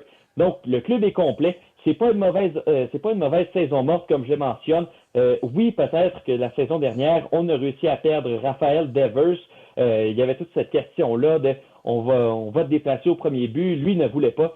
Finalement, on l'a échangé aux Giants de San Francisco. Et là, également, on vient de perdre un autre joueur de troisième but, Alex Bregman. Mais je suis pas inquiet pour les Red Sox, littéralement. Marcelo Mayer, qui devrait prendre la position l'an prochain, lorsqu'il sera rétabli de ses blessures, va être un joueur absolument incroyable lors des années à venir. Et puis, notre champ extérieur, plutôt, est absolument rempli. Je pense à Ceddanne Rafaela, le jeune Roman Anthony également, qui a fait ses preuves l'an dernier. Il n'y a pas de place. Et est-ce que peut-être échanger un jeune Jarren Duran au Astros, peut-être pour Isaac Paredes, pour si on veut s'assurer d'avoir une autre option au troisième but? Et j'imagine même pas un Isaac Paredes jouer au Fenway Park, là, lui qui est littéralement le frappeur dans la MLB avec le meilleur pourcentage de balles tirées dans son champ. Et littéralement, si on ramène Isaac Paredes au Fenway Park, je ne sais pas combien de coups de circuit il va nous frapper au-dessus du monstre vert, mais au moins une quinzaine. Je lance ça comme ça, mais vraiment, il y a encore beaucoup de choses à faire pour les Red Sox si on veut avoir une bonne équipe. Mais encore là, le club qui est solide, là, avec Garrett Crochet notamment, qu'on a acquis des White Sox l'an dernier, qui nous a offert quasiment une performance Cy Young, le meilleur lanceur de la Ligue américaine, si ce n'était pas de Taris Skubal. Donc, très bonne chose à venir pour les Red Sox et malheureusement pour les fans des Jays, je pense que c'est eux qu'on va avoir dans notre mire ou du moins dans notre rétroviseur pour la saison 2026. Puis finalement, si tu peux nous parler des 5 équipes qui ont un petit peu plus déçu, qui n'ont peut-être pas fait tant de mouvements lors de leur saison, de la off-season, tu dirais comme je l'ai mentionné au début, c'est sûr que les Yankees de New York, ça fait des années qu'on se dit c'est l'année pour les Yankees. On n'a pas gagné une série mondiale depuis 2009. C'est le temps de gagner. On a un joueur, selon moi, qui va être, s'il continue sa séquence, Aaron Judge, qui va être le meilleur frappeur droitier de l'histoire de la Ligue du baseball majeur. Et tout ce qu'on a réussi à faire, notamment, c'est de re-signer Cody Bellinger. On a re-signé Trent Grisham, c'est pas mauvais. Très bonne une saison breakout, comme on peut dire, pour lui l'année dernière. Et on est allé échanger aux Marlins de Miami pour Ryan Weathers. Mais c'est tout ce qu'on a fait pour les Yankees. Un club de cette envergure-là, Brian Cashman, qui ne dépense pas plus, qui ne s'en va pas plus voir ailleurs pour améliorer son club, je trouve ça fort décevant. Et on a effectué aussi quelques signatures qui sont inutiles, selon moi. Il y a Ryan Yarbrough, 1 an dans l'enclos. Ahmed Rosario, bon, c'est un joueur un petit peu qui en a perdu au courant des dernières années, avait été un joueur fort intéressant pour les Mets et les Guardians, mais là, je pense qu'il en a perdu. Paul DeYoung, c'est la même chose, le joueur de troisième but, qui on se souvient avec les Jays, il avait été signé pour jouer au poste d'arrêt-court, et je pense que c'était une séquence de 3 en 42 qu'il nous avait offerte, donc vraiment pathétique de sa part. Et puis la grosse acquisition avant Cody Bellinger, il faut savoir que c'était Paul Blackburn. Connaissez-vous Paul Blackburn?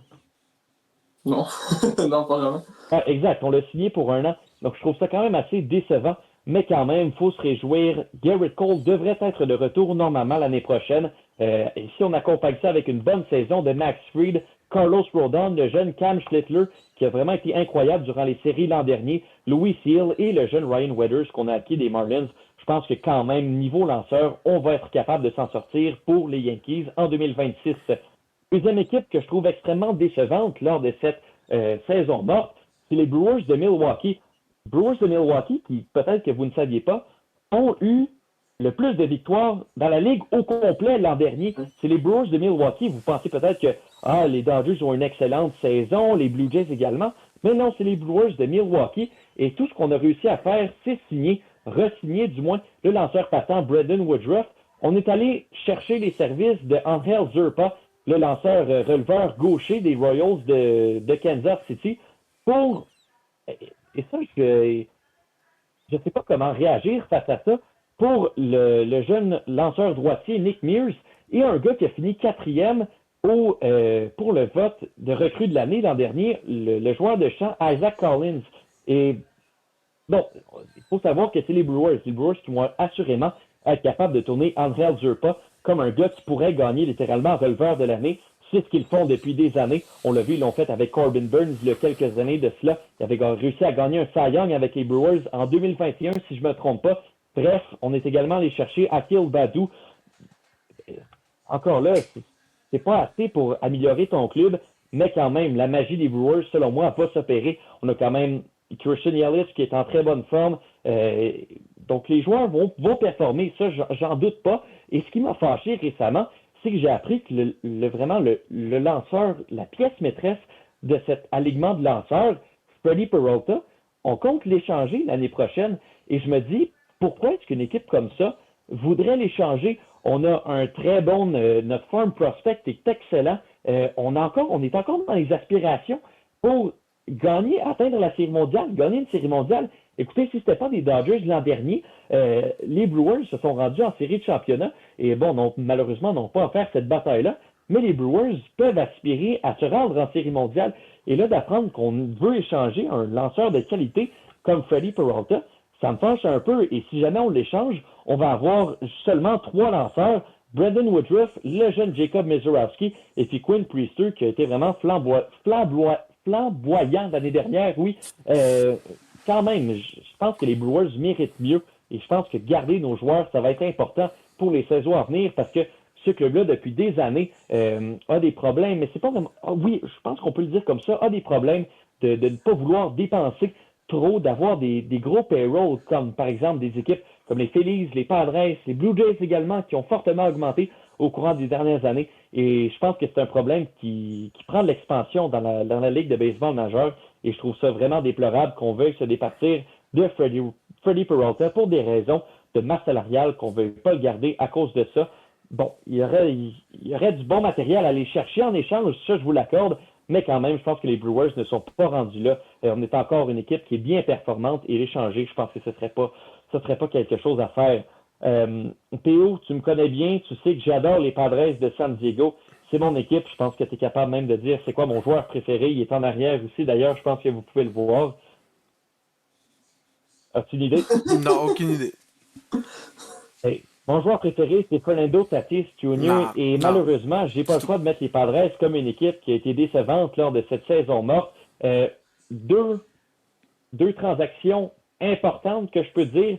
On a re-signé Michael King pour un contrat de 3 ans, 75 millions. C'était la chose à faire, Michael King, qu'on est allé chercher de l'échange avec Juan Soto. Et je pense que c'était la pièce maîtresse et le garder. C'est vraiment fort important. Lui qui a connu de bonnes statistiques l'année dernière, malgré quelques blessures, mais quand même, très bonne acquisition. Également, Song Moon-Song, qu'on est allé chercher de la Ligue de Corée, a réussi à frapper une vingtaine de coups de circuit l'an dernier, mais c'est dans la Ligue de Corée, c'est une ligue qui est extrêmement différente que la Ligue de baseball majeure aux États-Unis. On est beaucoup plus axé sur le contact de la balle, donc j'ai hâte de voir qu'est-ce qu'il va réussir à faire, lui qu'on va assurément utiliser dans un rôle plus de joueur utilitaire. On va réussir à le mettre, je pense, au 2e but. Et encore là, la question du joueur de premier but pour les Padres est toujours pas résolue. Je ne sais pas qu'est-ce qu'on va faire avec les Padres. Également, Dylan Cease qui est parti, ça nous prend un autre gros lanceur pour combler ce poste-là dans la rotation. Peut-être aller chercher Freddie Peralta, mais encore là, je pense que le farm prospect des Padres a littéralement été effacé au courant des dernières années. Récemment, je prends l'exemple de Mason Miller avec les Aces de Sacramento, il ne faut pas faire l'erreur, qu'on est allé chercher lors de la dernière période des transactions après le match des Étoiles. Ça nous a coûté notre prospect numéro 1 en Leo DeVries, le joueur d'arrêt-court, qui, selon moi, dans quelques années, on va pouvoir le voir dans un stade de la Ligue majeure. Encore là, oui, ce serait intéressant d'aller chercher un lanceur comme Freddie Peralta, mais encore là, il faut être prudent avec ce qu'on donne et peut-être concentrer nos efforts également sur Framber Valdez. Je le sais, c'est peut-être pas le meilleur gars pour avoir dans l'enclos, peut-être pour l'esprit d'équipe, mais encore là, on est dans une ligue de performance. Ce qu'on veut, c'est gagner. Donc, je pense que Framber Valdez, ce serait intéressant. Également, j'ai mis les Phillies de Philadelphie et là, vous allez me dire, c'est pas des acquisitions mauvaises qu'on a effectuées au courant de cette saison morte-là. Et je vous l'accorde, on a re-signé Kyle Tucker, qui était la chose à faire. JT Realmuto, qui, bon, est peut-être pas le JT Realmuto qu'on connaît des dernières années, mais quand même, c'est un receveur fort intéressant pour aider cette rotation des Phillies-là. Oui, également, on est allé chercher le releveur Brad Keller des Cubs de Chicago et on est allé vraiment chercher Adolis Garcia qui va remplacer Nick Castellanos, qu'on sait ça a été une année catastrophique pour lui l'an dernier. Comme je vous le mentionne, j'ai pas grand-chose à dire là-dessus, mais on dit pour les Phillies que cette année, c'est la bonne. Ça fait quelques années qu'on se dit ça et finalement, c'est pas la bonne. Encore là, l'année dernière, pas une mauvaise année. On l'a littéralement échappé contre les Dodgers. Selon moi, les Phillies avaient cette série-là. Mais je pense que s'il y a vraiment, pour une équipe du moins qui se dit favorite pour gagner la série mondiale année après année, je pense que Dave Dombrowski pourrait faire davantage pour les Phillies de Philadelphie pour vraiment amener cette équipe-là à de grandes aspirations pour la série mondiale. Et puis en terminant, j'hésitais entre deux équipes pour conclure le top 5 des équipes perdantes de cette saison morte-là. J'hésitais à mettre les Mariners de Seattle parce qu'on n'a pas fait grand-chose. On a signé Josh Naylor, le joueur de premier but, pour 5 ans, 92 millions. Également, on est allé chercher le releveur José Ferrer des Nationals pour le receveur qu'on avait beaucoup d'espoir en Harry Ford. C'est un échange que moi, je suis prêt à faire. José Ferrer, on le sait qu'il lance des balles de feu littéralement directement dans l'enclos. Mais sensiblement, on regarde l'équipe des Mariners. L'équipe, elle est complète. Elle est complète. Selon moi, la seule étape manquante qui reste à faire, c'est d'aller rechercher Eugenio Suarez, le joueur de troisième but, et le club est complet. La rotation, l'alignement avec Cal Raleigh qui a été vraiment phénoménal l'an dernier. 62 coups de circuit, mais je pense que c'est un petit peu moins. Je pense que c'est dans la soixantaine, mais ça ne m'étonnerait même pas de le voir battre le record d'Aaron Judge pour le nombre de coups de circuit l'an prochain et l'enclos des releveurs qui est particulier. Sauf que là, je pense que mon choix pour cette dernière équipe qui a vraiment échappé cette saison morte-là, c'est les Tigers de Détroit. Oui, on est allé chercher Gleyber Torres, Kenley Jensen, qui a beaucoup d'expérience en tant que releveur de fin de match, également Cal Finnegan, qui a fait ses preuves avec les Nationals de Washington. Mais il faut faire attention, il y a beaucoup de lanceurs qui quittent. C'est 6 lanceurs qui sont présentement agents autonomes et je ne suis pas sûr qu'on va ramener ces 6 joueurs-là. Donc, ça va faire mal. Et également, on veut échanger Tyrese Skubal. Et ce qui me frustre là-dedans, c'est encore une fois cette perspective de les propriétaires de clubs ne veulent pas dépenser beaucoup sur la masse salariale. Et là, tu as droit littéralement en Tyrese Skubal à un lanceur générationnel. C'est-à-dire que ce gars-là a gagné 2 Cy Young consécutifs. Probablement l'année dernière qu'il va en rajouter un 3e s'il continue à avoir des performances de ce niveau-là. Et ce qui me fâche, c'est qu'on ne s'entend pas. Tyrese Skubal qui est maintenant en processus d'arbitrage, c'est-à-dire qu'il y a un arbitre qui doit intervenir pour combien il va être payé l'an prochain. Tyrese Skubal demande 32 millions et les Tigers offrent seulement 19 millions de dollars. Écoutez, si on fait un lien avec Kyle Tucker qui est payé 60 millions de dollars par année et Tyrese Skubal qui serait payé seulement 19 millions de dollars, ça ne fonctionne pas. Il y a quelque chose qui ne marche pas ici. Et selon moi, la seule autre chose que si on n'arrive pas à s'entendre avec Tyrese Skubal, c'est peut-être de l'échanger. Mais encore là, il y a seulement 2 clubs, selon moi, qui pourraient être capables d'acheter un gars comme Tyrese Skubal. C'est les Mets de New York et les Dodgers de Los Angeles. Mais entre vous et moi, les gars, est-ce qu'on veut voir un gars comme Tyrese Skubal rejoindre cet alignement des Dodgers de Los Angeles-là au courant des prochaines années? Je suis pas sûr que malheureusement, ça soit une bonne idée. Il y en a plusieurs personnes parlent d'un lockout justement à cause de ça, des plafonds salariales qui n'existent pas et également des planchers salariaux qui n'existent pas eux non plus. Donc, plusieurs parlent d'un lockout. Est-ce que ça pourrait arriver au courant des prochaines années? Je suis d'accord avec ça, mais il va falloir que quelque chose se fasse là, parce qu'on voit vraiment des extrêmes au niveau des équipes et il y en a tout simplement qui ne sont pas compétitives. Je pense juste aux Cardinals de Saint-Louis cette année. Ça sera pas joyeux, surtout qu'elles vont affronter les Dodgers de Los Angeles. Là. Ça va être des matchs qui risquent d'être assez longs quand même. Merci beaucoup. Juste avant que tu finisses, juste pour nous dire un peu c'est quand que le camp d'entraînement, que la saison va commencer. C'est quoi les dates qui vont être à surveiller d'ici le début de la saison? Également, tu l'as mentionné, Thierry, vers la fin du mois de février, il y a les camps d'entraînement qui vont reprendre du côté de la Floride avec la Ligue des Pamplemousses et la Ligue des Cactus du côté de l'Arizona. Ça va être intéressant quand même. C'est sûr que c'est pas des matchs qui sont enlevants. On voit les gars revenir un petit peu au jeu, se préparer. C'est aussi des premiers regards aux joueurs qui vont arborer des nouveaux uniformes. Pardon, je pense vraiment à Bo Bichette dans l'uniforme des Mets. J'ai envie de voir ça. Kyle Tucker dans l'uniforme des Dodgers. Également, j'ai envie de voir ça. Donc, toujours plaisant de regarder ces matchs-là, de camp d'entraînement-là. Il commence à faire beau également. On peut revoir la beauté du sport qu'est le baseball.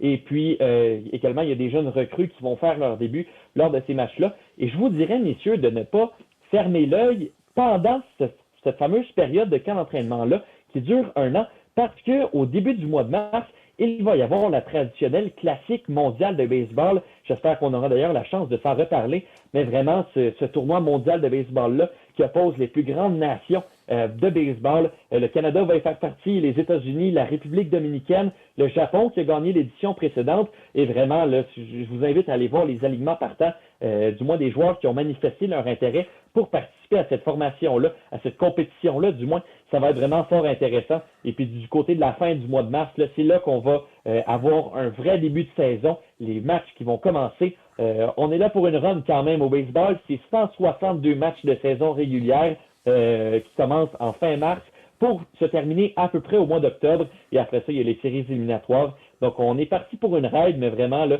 ça s'en vient là, pour les amateurs de baseball. Dans moins de 2 mois, on va commencer à voir les receveurs, les lanceurs, certains joueurs même arriver quelques jours avant le début des matchs du camp d'entraînement. Donc, on se réjouit en tant que fan de baseball là, dans les prochaines semaines à venir. Le bon s'en vient. Ben écoute, on va surveiller ça. On va probablement te inviter justement pour la Classique mondiale, puis peut-être faire un petit preview de la saison qui s'en vient. Puis sinon, encore merci d'être venu aujourd'hui. Merci à vous les gars, puis super content d'avoir pu partager mes connaissances de baseball avec vous. Puis également, j'espère que nos auditeurs sont quand même excités pour une saison de baseball qui va être vraiment enlevante. Et j'ai des grosses attentes pour les Blue Jays de Toronto, qui selon moi là, vont mettre la barre très haute pour cette année. On a relancé l'enregistrement parce que, entre-temps, depuis qu'on a fini la première partie, il y a un échange qui a eu lieu du côté des Mets de New York. Arnaud, si tu peux en parler de cet échange-là qui est quand même assez gros, là. Oui, effectivement. Puis je vous parlais de l'importance des Brewers pour Freddie Peralta, qui selon moi était une pièce indispensable pour l'équipe de Milwaukee. Finalement, on ne semble pas avoir misé dans cet alignement-là.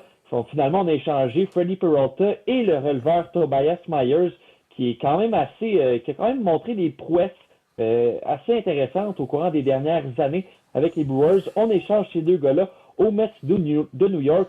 Et en retour, comme je vous le mentionne, pièce assez intéressante, on reçoit le lanceur partant Braden Sproat, le jeune lanceur des Mets, et également un des jeunes joueurs talentueux d'avant-champ, mais qui peut également performer dans le champ extérieur, Jet Williams des Mets de New York. Donc, à première vue, c'est un échange qui me paraît assez équivalent pour les deux, mais j'ai hâte de voir les Mets de New York vraiment qui sont en train de se bâtir également comme les Dodgers. Une super équipe avec Freddie Peralta à l'avant-plan de leur rotation. Ça va vraiment être fort intéressant. Puis en plus, on se souvient, il me semble que les Mets, l'année passée, ils avaient raté les séries de pas gros. Donc là, je pense que l'objectif, ça va être au moins de faire les séries puis de viser gros, là.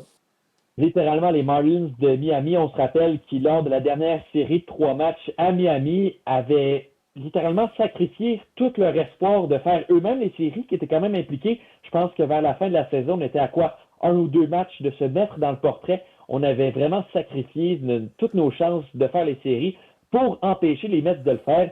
Je me souviens, on avait mis Sandy Alcantara, Harry Perez et puis Edward Cabrera, si ma mémoire est bonne, pour affronter les Mets lors de ces 3 matchs-là. Et puis les Marlins qui avaient remporté, je pense, l'entièreté de ces matchs-là, si c'est pas 2 des 3 matchs, mais quand même, tout ce que ça a pris aux Mets de ne pas se rendre en séries éliminatoires, ça a été l'équivalent de 3 matchs. Et je pense que l'année, on met la gomme au complet pour faire en sorte que des erreurs comme ça ne se reproduisent plus. Et l'équipe qu'on est en train de se bâtir, j'haïs pas ça, mais pas du tout. Parfait, merci Arnaud. Merci à vous autres. Donc, on remercie encore Arnaud pour sa chronique sur le baseball. Maintenant, on va passer du côté du tennis avec Jérémy Corriveau. Donc maintenant, on reçoit notre deuxième invité. Maintenant, c'est pour parler de tennis. Donc, vous le connaissez, c'est Jay Corriveau. Il a déjà été dans plusieurs de nos podcasts, mais si je vais vous le représenter, c'est un coach de tennis de haut niveau et aussi il a déjà gagné le plus gros tournoi du Saguenay. Donc, il connaît son tennis, puis vous le savez, il est déjà venu plusieurs fois.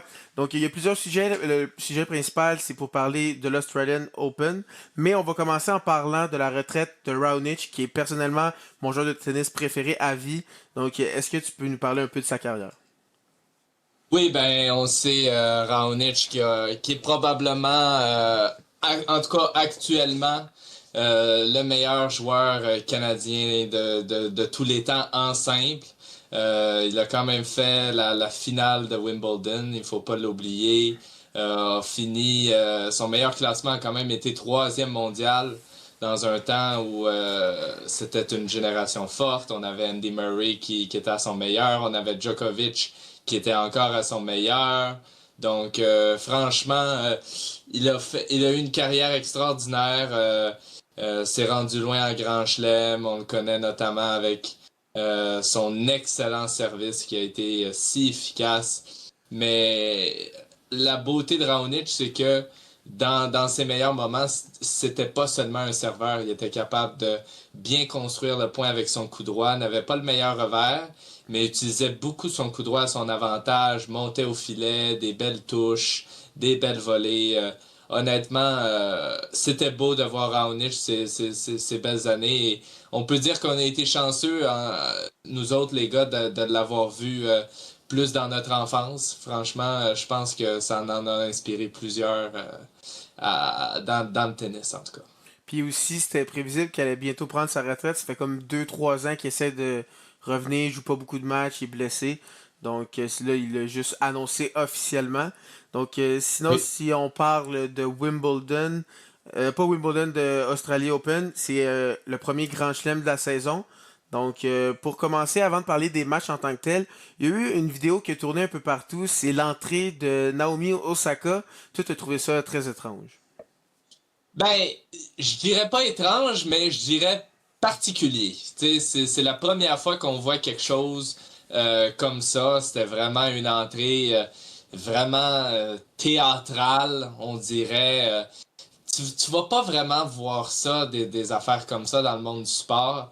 Et honnêtement, je comprends qu'il y en a qui ont été vraiment impressionnés, puis qui ont été comme wow, elle s'assume pleinement, c'est le fun. Mais puis je comprends que le tennis, c'est un sport de mode. Tu sais, on en parle avec les différents outfits à chaque saison, que ce soit la saison californienne, ben la saison américaine, la saison de terre battue, la saison du US Open. Bref, il y a tout le temps des modes différentes. Euh, et là, Osaka s'est vraiment surpassé cette année. Mais je crois pas que, en tout cas, dans le monde du sport, on devrait aller jusque-là. Des entrées comme ça, là. Tu sais, je pense que ça va un petit peu trop loin, puis on devrait en rester à t'es là pour jouer au tennis, t'es pas là pour faire un défilé de mode ou quoi que ce soit. Donc, t'es là pour jouer ton match. Euh, oui, tu veux montrer les beaux outfits qu'on te donne par ton sponsor, mais ouais, j'ai vraiment trouvé que c'était un peu de trop de ce qu'elle a fait. Puis les gars, il y a eu beaucoup de commentaires évidemment là-dessus. Il y a eu des commentaires positifs, mais il y a évidemment eu des commentaires négatifs aussi. Et je regarde ça puis je me dis, imaginez qu'elle avait perdu ce match-là au premier tour, là, comment elle se serait faite moquer d'elle dans cette entrée-là. Là. Elle serait rentrée comme ça et elle aurait perdu au premier tour. Internet aurait été viral et aurait tout été en train d'attaquer Osaka complètement. Donc, elle s'en est bien sortie, mais ça passait proche. Là. Elle a quand même gagné en 3 manches serrées. Ça aurait pu quand même mal tourner pour elle. Mais en tout cas, oui, ça a fait beaucoup jaser.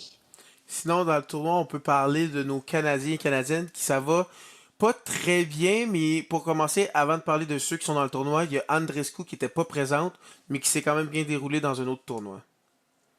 Oui, ben en fait, Andrescu qui fait un retour au jeu, on sait qu'elle non plus, elle est un peu comme dans la situation de Raonic, là, qui vient de prendre sa retraite, qui joue pas beaucoup de matchs à chaque année, encore ennuyée par différentes blessures. Elle a joué un petit peu en 2025, mais très peu, donc justement, elle a perdu son classement, elle est dans le top 300 au moment où on se parle.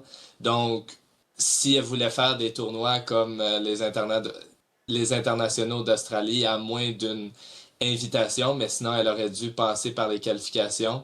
Et je pense qu'Andrescu voulait vraiment se concentrer sur son jeu et avoir un retour très graduel, vraiment prendre son temps et retrouver son rythme à, à sa vitesse, à la vitesse qui lui convient pour justement pas retourner dans une longue pause de plusieurs mois. Donc, elle est allée jouer un W35 aux États-Unis qu'elle a remporté. Elle était évidemment première favorite. Elle n'a pas eu tant de difficultés à remporter ce tournoi-là. On s'en doutait. Mais franchement, c'est déjà du positif. Tu sais, déjà qu'elle va chercher ces matchs-là. C'est évidemment un bon début.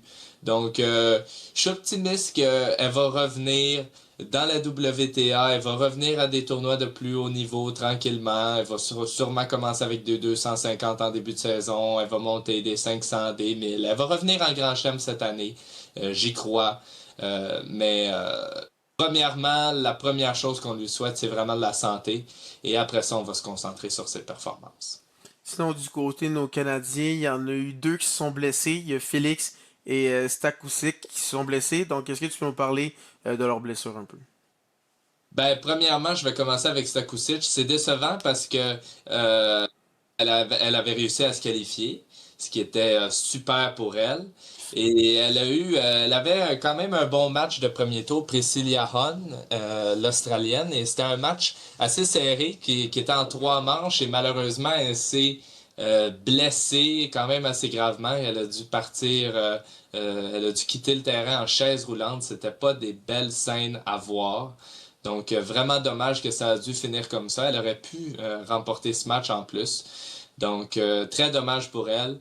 Et du côté de Félix, ça, c'est vraiment une énorme déception parce que, je vous l'avoue, les gars, mes attentes étaient assez élevées pour Félix dans ce tournoi. On sait, Félix, qui a eu une excellente fin de saison en 2025. Et justement, puisqu'il avait moins bien performé en Australie l'an dernier, ben, c'était le moment là, d'aller chercher des points. Et qui, lui, justement, qui venait de sortir du top 5 juste avant le début des internationaux d'Australie, ben, il avait sa chance là, de le récupérer et de vraiment aller chercher une grosse performance dans ce tournoi.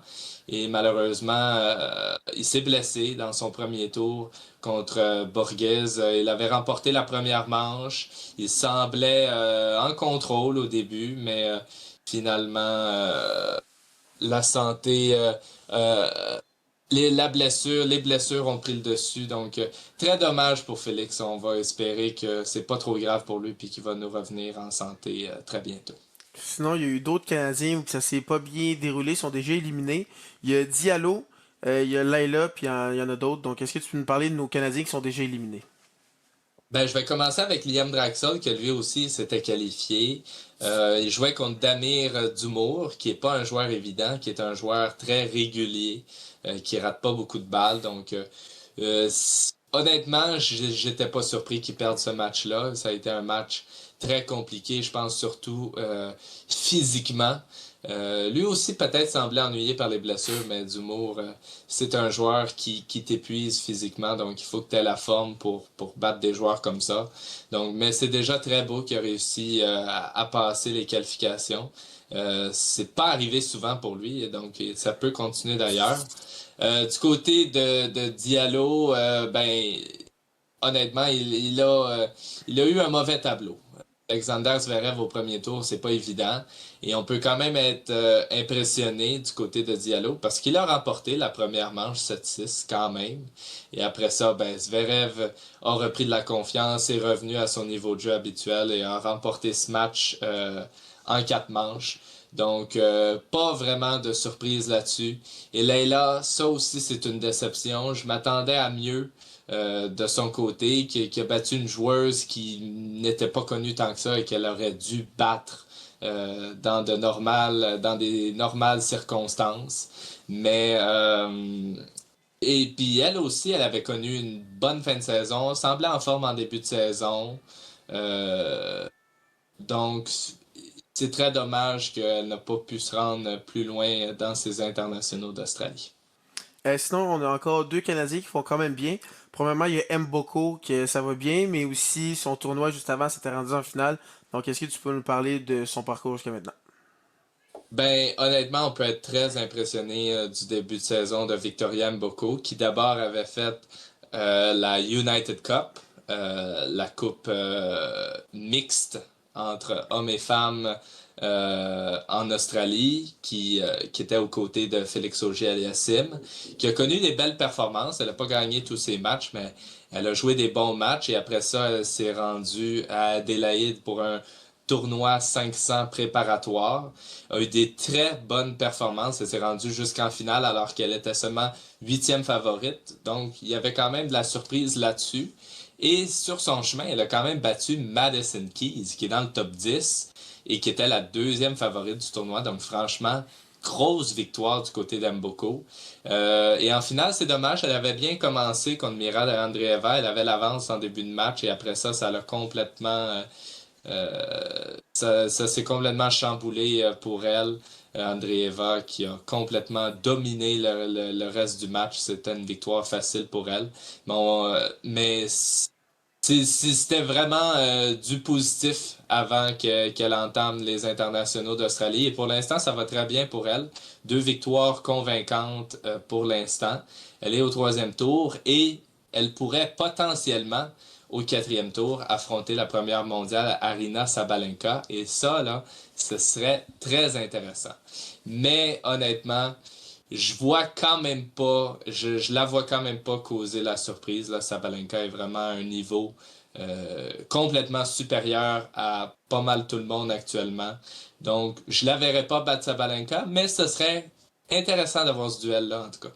Comme tu l'as dit, Sabalenka est à un autre niveau, donc c'est elle la favorite pour l'emporter du côté des femmes? Oui, je pense que oui. On la voit à quel point elle est dominante sur le terrain. Euh, elle gagne en confiance après chaque match. Et chaque fois qu'elle rentre sur le terrain, son intention, ce n'est pas simplement de battre son adversaire, c'est de détruire son adversaire. Donc, elle a vraiment une mentalité de lionne. Ben, c'est pour ça que d'ailleurs, on l'appelle la tigresse sur le terrain. Donc, oui, je vois Sabalenka remporter le tournoi. Elle avait fait la finale l'an dernier contre Madison Keys. Et je vois pas Keys défendre son titre. Et elle avait gagné Sabalenka en 2024. Donc, je vois Sabalenka commencer la saison 2026 en force. Puis si c'est pas Sabalenka qui gagnerait le tournoi, ce serait qui? Deux autres que tu pourrais voir qui ont des bons débuts? Honnêtement, c'est dur à dire. Peut-être qu'il va y avoir une surprise d'une joueuse pas si bien classée qui pourrait aller loin. Mais sinon, il y a Iga Swiatek qui va assez bien, il y a Coco Gauff qui va assez bien. Donc, ces filles-là, évidemment, ce serait pas surprenant de les voir en finale ou même gagner le tournoi non plus. Donc, on verra bien. Ou même Jessica Pegula, l'américaine, qui, on ne sait jamais, elle, sa surface, c'est quand même le dur. Donc, elle peut avoir du succès dans ce tournoi aussi, là. Et sinon, juste une petite question sur Sabalenka, là, ça va faire une coupe de temps qu'elle est numéro un mondial, puis elle a l'air d'être d'un autre niveau des autres. Est-ce que tu crois qu'elle peut le rester pendant plusieurs années? Oui, oui, honnêtement, elle est en train de montrer tranquillement sa dominance du côté féminin, là. Tu sais, on retrouve vraiment, depuis la fin de l'ère Serena Williams, on n'avait pas vraiment de premier mondial constant ou vraiment des joueurs dominants qui battaient pas mal tout le monde. Et là, depuis quelques années, on voit que Sabalenka reprend le rôle que Serena Williams avait laissé. Donc moi, je vois Sabalenka quand même dominer plusieurs années. En tout cas, si c'est pas numéro un, c'est numéro 2. Swiatek, je sens qu'elle voudra quand même se battre avec Sabalenka aussi pour la première place. Ça va jouer entre ces deux-là, mais je pense que Sabalenka aura toujours une longueur d'avance sur Swiatek. Elle qui est constante, vraiment, qui est vraiment rendue constante toute l'année et qui n'a pas vraiment de performance décevante en ce moment-là. Et sinon, du côté des gars, il y a Shapovalov qui est encore dans le tournoi. Est-ce que tu peux me parler de son début de saison puis son début de tournoi? Ben honnêtement, on l'a pas tant vu, Denis Shapovalov, dans les tournois préparatoires. Mais honnêtement, qui commence en force, a gagné son premier match de façon convaincante, rejoue son deuxième match très bientôt contre Marin Cilic. Ça va être intéressant. Marin Cilic, un ancien champion de Grand Chelem, qui n'est pas à son meilleur en ce moment, c'est certain, mais qui peut être un joueur piège quand même, on le sait. Donc, c'est justement là qu'il va nous prouver est-ce qu'il est capable de faire une performance intéressante dans ce tournoi ou ça va s'arrêter plus tôt pour lui. Aussi, il y a Djokovic qui a eu sa 100e victoire en Australie et il pourrait battre le record de Federer qui est à 102. Exact. Djokovic qui continue à battre les records comme il fait pas mal à chaque semaine récemment. Donc, lui qui a quand même atteint les 100 victoires dans 3 grands chelems sur 4. Donc, il a atteint les 100 en Australie. Il y en a 101 à Roland-Garros. Et je crois, si je me trompe pas, à Wimbledon, il est à 102. Et c'est juste au US Open qui est encore en dessous de 100, il est à 95. Mais avec une bonne performance cette année, il pourrait aller chercher son 100. Ou si c'est pas cette année, c'est peut-être l'an prochain. Mais en tout cas, Djokovic qui continue de prouver, en tout cas, qu'il est dominant et qu'il veut vraiment aller chercher tous les records. Je pense que c'est pour ça qu'il est encore là. Mais on le regarde jouer en ce moment, il semble très en forme. Il n'a pas fait de tournoi préparatoire parce qu'il ne se sentait pas encore physiquement prêt. Mais pour l'instant, commence Australie de façon convaincante et on sait, il a gagné ce tournoi-là 10 fois. Donc, peut quand même sortir des grosses performances quand il veut, là. Puis est-ce qu'il y a une chance de gagner ou encore le monstre à 2 têtes va probablement l'emporter? Ouais, ben malheureusement, c'est ça sa bête noire en ce moment. C'est le monstre à 2 têtes, Sinner et Alcaraz, qui ont 2 fois moins son âge et qui ont comme 10 fois probablement un meilleur physique que lui en ce moment. Donc, si les matchs vont se jouer de longue durée, justement comme des matchs de Grand Chelem, ben là, c'est là que Djokovic a aucune chance contre eux. Sa tank à essence va se vider pas mal plus rapidement qu'eux. Donc, c'est sûr que je mettrais un avantage sur ces deux-là avant Djokovic. Donc, est-ce que c'est les deux favoris pour l'emporter ou est-ce qu'il y a un autre, un Zverev, peut-être quelqu'un qui pourrait te surprendre ou vraiment pas, là? Honnêtement, avec ce qu'on voit dans les derniers Grands Chelems, puis ce qu'on a vu en 2025, 3 des 4 finales, c'était ces deux-là, et que toutes les finales, il y avait au moins un des deux. Ça prouve que honnêtement, je pense qu'on ne peut pas prédire contre ces deux-là en ce moment. Donc, je vois Sinner Alcaraz en finale. Je sais que c'est la réponse plate, c'est la réponse aussi qu'on est tanné d'entendre. Mais ça sera probablement encore ça. Ouais. Puis après le Grand Chelem d'Australie, c'est quoi les gros tournois qui peuvent nous attendre dans la saison de tennis? Ben, il y a toujours des petits tournois ATP 500 qui sont intéressants en début de saison. Il y a le tournoi de Rotterdam qui entame bien les ATP 500. Il y a le 500 de Rio qui peut toujours être intéressant. Que tu peux avoir des bons joueurs comme peut-être Alcaraz ou Zverev qui voudront aller chercher les points là. Et après ça, ben, on a les 500 qui se chevauchent. On a Acapulco, on a Dubaï. Et là, après ça, on rentre dans la saison, dans le Sunshine Double qu'on appelle en anglais. Donc, le tournoi d'Indian Wells en Californie et le tournoi de Miami, qui est un des moments les plus le fun pour vrai dans la saison. Et c'est là qu'on va voir surtout qui peut être très intéressant ou même qui peut être une surprise cette saison. Puis avant de terminer, il y a quelques semaines, il y a eu la bataille des sexes. On n'en avait pas parlé sur le podcast, mais là, toi, tu voulais en glisser un petit mot entre Nick Kyrgios et Sabalenka. Oui, ben, on s'entend, c'est quelque chose qui est déjà arrivé, là. On se rappelle, à l'époque, il y avait Billie Jean qui avait joué un match de ce genre et qui avait gagné. Et là, en tout cas, ça avait créé toute une polémique et ça avait mis de l'avant beaucoup le tennis féminin. Bref, mais on voit que l'intention de ce tournoi, je pense pas que c'était de réanimer ça, mais vraiment un peu plus côté marketing et attirer le public. Ça restait un match d'exhibition qui n'a pas été excitant. On avait un Nick Kyrgios qui était en forme, mais qui a joué probablement à 20% de ses capacités. Et Sabalenka qui semblait donner pas mal plus d'efforts que lui, mais ça reste que Kyrgios a gagné ce match quand même assez largement 6-3, 6-3. Et il faut le dire, les gars, saviez-vous que la dimension du terrain de Sabalenka était plus petite que celle de Kyrgios? Fait que même là, on a donné un avantage à Sabalenka déjà en partant avec les dimensions du terrain. Il y avait un deuxième avantage aussi. Kyrgios avait le droit à un seul service, si je me trompe pas. Ah oui? Ah, tu vois, ça, je savais pas.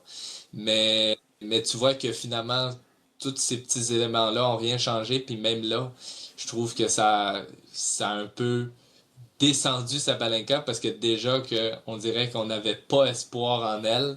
Ben là, on l'avait encore moins, surtout que elle s'est faite pas planter, là, je vais pas être méchant comme ça, mais elle s'est quand même fait donner une correction par un Nick Kyrgios qui était loin d'être à son meilleur. Mais comme tu l'as dit, c'était vraiment marketing. C'est pas pour rien que c'est un gars comme Nick Kyrgios qui a été choisi, un qui est vraiment là pour le show. Dans toute sa carrière, c'est pas mal ça pour ceux qui jouent au tennis. Là. Donc, merci beaucoup d'être venu nous parler du Grand Chelem d'Australie. Au plaisir de te revoir dans les prochains grands tournois. Merci les gars, à la prochaine. Donc, on remercie Jérémy pour sa chronique aussi. Maintenant, on va passer rapidement sur les 3 derniers sujets de l'émission. Tout d'abord, du côté de la F1, parce que, tu sais, on l'a dit dans les dernières semaines, moi, j'étais comme, Criff, on dirait que ça fait 2 jours que la saison est finie, puis on passe déjà à la prochaine. Moi, pour vrai, là, je trouve que ça fait vraiment pas longtemps, sincèrement. Toi, je sais que tu t'ennuies plus, mais moi, je trouve ça vraiment intense, genre, pour vrai. Puis là, pourquoi on parle de F1, c'est qu'on a déjà 4 livrets qui ont été dévoilés depuis le dernier épisode. On se souvient, on s'était quitté la semaine dernière, on se dit oui, Red Bull Racing Bulls, ça va être dévoilé bientôt. Eh bien, ça a été le cas. Red Bull et Racing Bulls ont été dévoilés la même journée, suivi de Haas lundi et de mardi, donc hier, lorsqu'on enregistre, de Audi. Audi, le truc, on va passer rapidement sur Audi parce que c'est vraiment la même livrée qu'ils avaient montré comme cet automne lors d'un event. Ils ont juste mis les sponsors. En gros, donc, je sais pas pourquoi j'ai regardé ce live-là, mais en tout cas. Mais pour nos appréciations de chaque livret, on va attendre qu'ils sortent toutes, puis on va faire une tier list de toutes les livrées, mais on va vous dire qu'est-ce qu'il y a eu de changement. La Red Bull, normalement, c'est souvent la même, mais là, ils ont actually fait des changements. Ils ont mis différentes teintes de bleu et tout ça. Donc, déjà ça, c'est le fun. Donc, on va vous dire si on a aimé. Juste enfin, littéralement. Ça faisait au moins un bon 4-5 ans que c'était la même. Là. Ah non, pas 4-5 ans. 10 ans. Ouais, même peut-être 10 ans. Là. 2016 que c'était la même teinte de bleu. Là. Ça commençait à être intense. Mais oui, Red Bull, très content. La Racing Bull, je trouvais qu'elle était pareille. Puis j'ai vu qu'il y avait plus de bleu. Donc ça, j'avais pas vu, très sympathique. Puis la Haas, très sympathique aussi. On va maintenant, en gros, le TGR pour Toyota Gazoo Racing, qui est le sponsor principal de Haas. Toutefois, c'est à noter que Toyota Gazoo Racing, c'est pas un partenaire technique, c'est juste un partenaire financier. Peut-être que les ingénieurs Toyota y apportent un peu de leur expertise, mais tu sais, ça reste que, tu sais, Haas sont pas sur un moteur Toyota. Comme Red Bull, leur moteur Red Bull Ford, c'est plus un moteur Red Bull que Ford. Là. Ford met juste son nom un peu dessus. Mais oui, c'est ça, donc on va faire une tier list lorsque tous les livrets vont être sortis. Là, au moment où on enregistre, il nous reste encore plusieurs livrets à voir, puis les 2 prochaines qui vont être dévoilées, c'est Ferrari et Alpine. Donc maintenant, on va passer du côté du vélo. J'en avais parlé un peu la semaine dernière, c'était la première course de la saison du côté masculin et féminin. Le Tour Down Under, je vais parler du Tour Down Under féminin parce que les 3 étapes se sont jouées cette fin de semaine. Victoire pour la 2e année de suite de Noémie Roug, la Suisse, du côté de la IF Education Oatly. Notamment parler du gros travail de Magdalene Vallière, la championne du monde, qui a vraiment aidé Noémie Roug lors des étapes 2 et 3, qui a mené le peloton, qui a fait des gros relais pour qu'elle puisse aller chercher ses victoires. Donc un gros travail pour la Sherbrookeoise. Mais sinon, j'en parle parce qu'on a la Canadienne Sarah Van Damme, la Visma Isobach, qui a quand même fini 5e du classement général, à 25 secondes de Noémie Roug. Donc quand même un gros Tour Down Under pour elle. Puis sinon, après les 3 étapes, il y a eu une dernière étape, une course d'une journée féminine qui a été remportée par Maggie Coles-Lister de la Human Power Health. Donc une autre victoire pour une Canadienne. Très impressionnant. Ça, j'avoue que la course, quand ça a eu lieu, ça commençait à 11h30. Moi, j'étais allé me coucher à ce moment-là. Le sommeil, c'est important, les gens.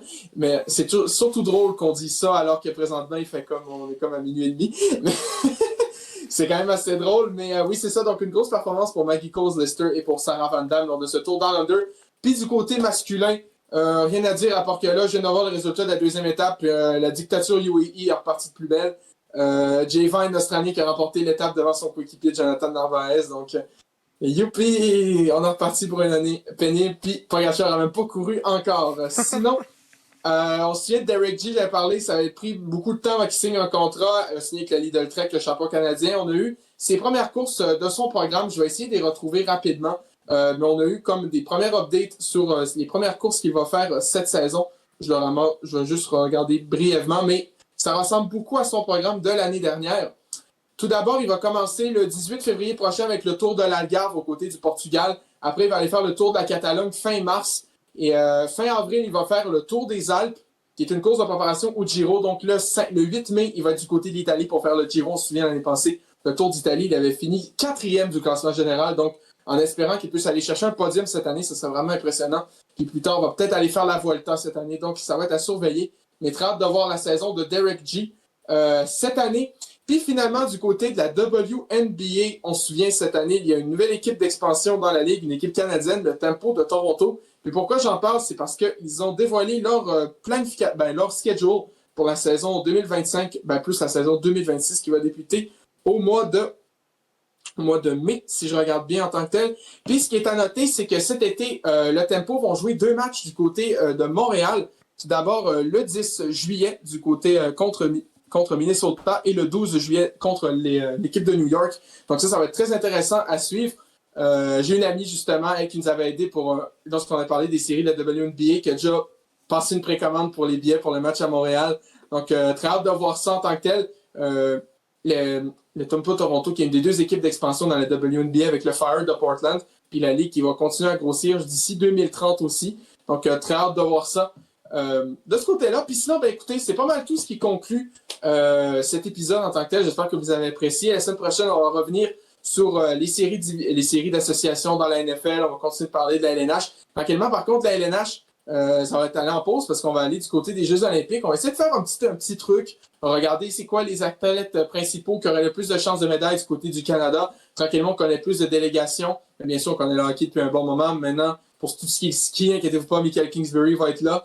Également, on connaît niveau saut à ski, niveau bobsleigh skeleton, patinage de vitesse, patinage artistique. Donc, tranquillement, on va connaître ça. Snowboard aussi, notamment Laurie Blouin et Mark McMorris qui vont être de retour. Donc, ça va être à surveiller dans les prochaines semaines.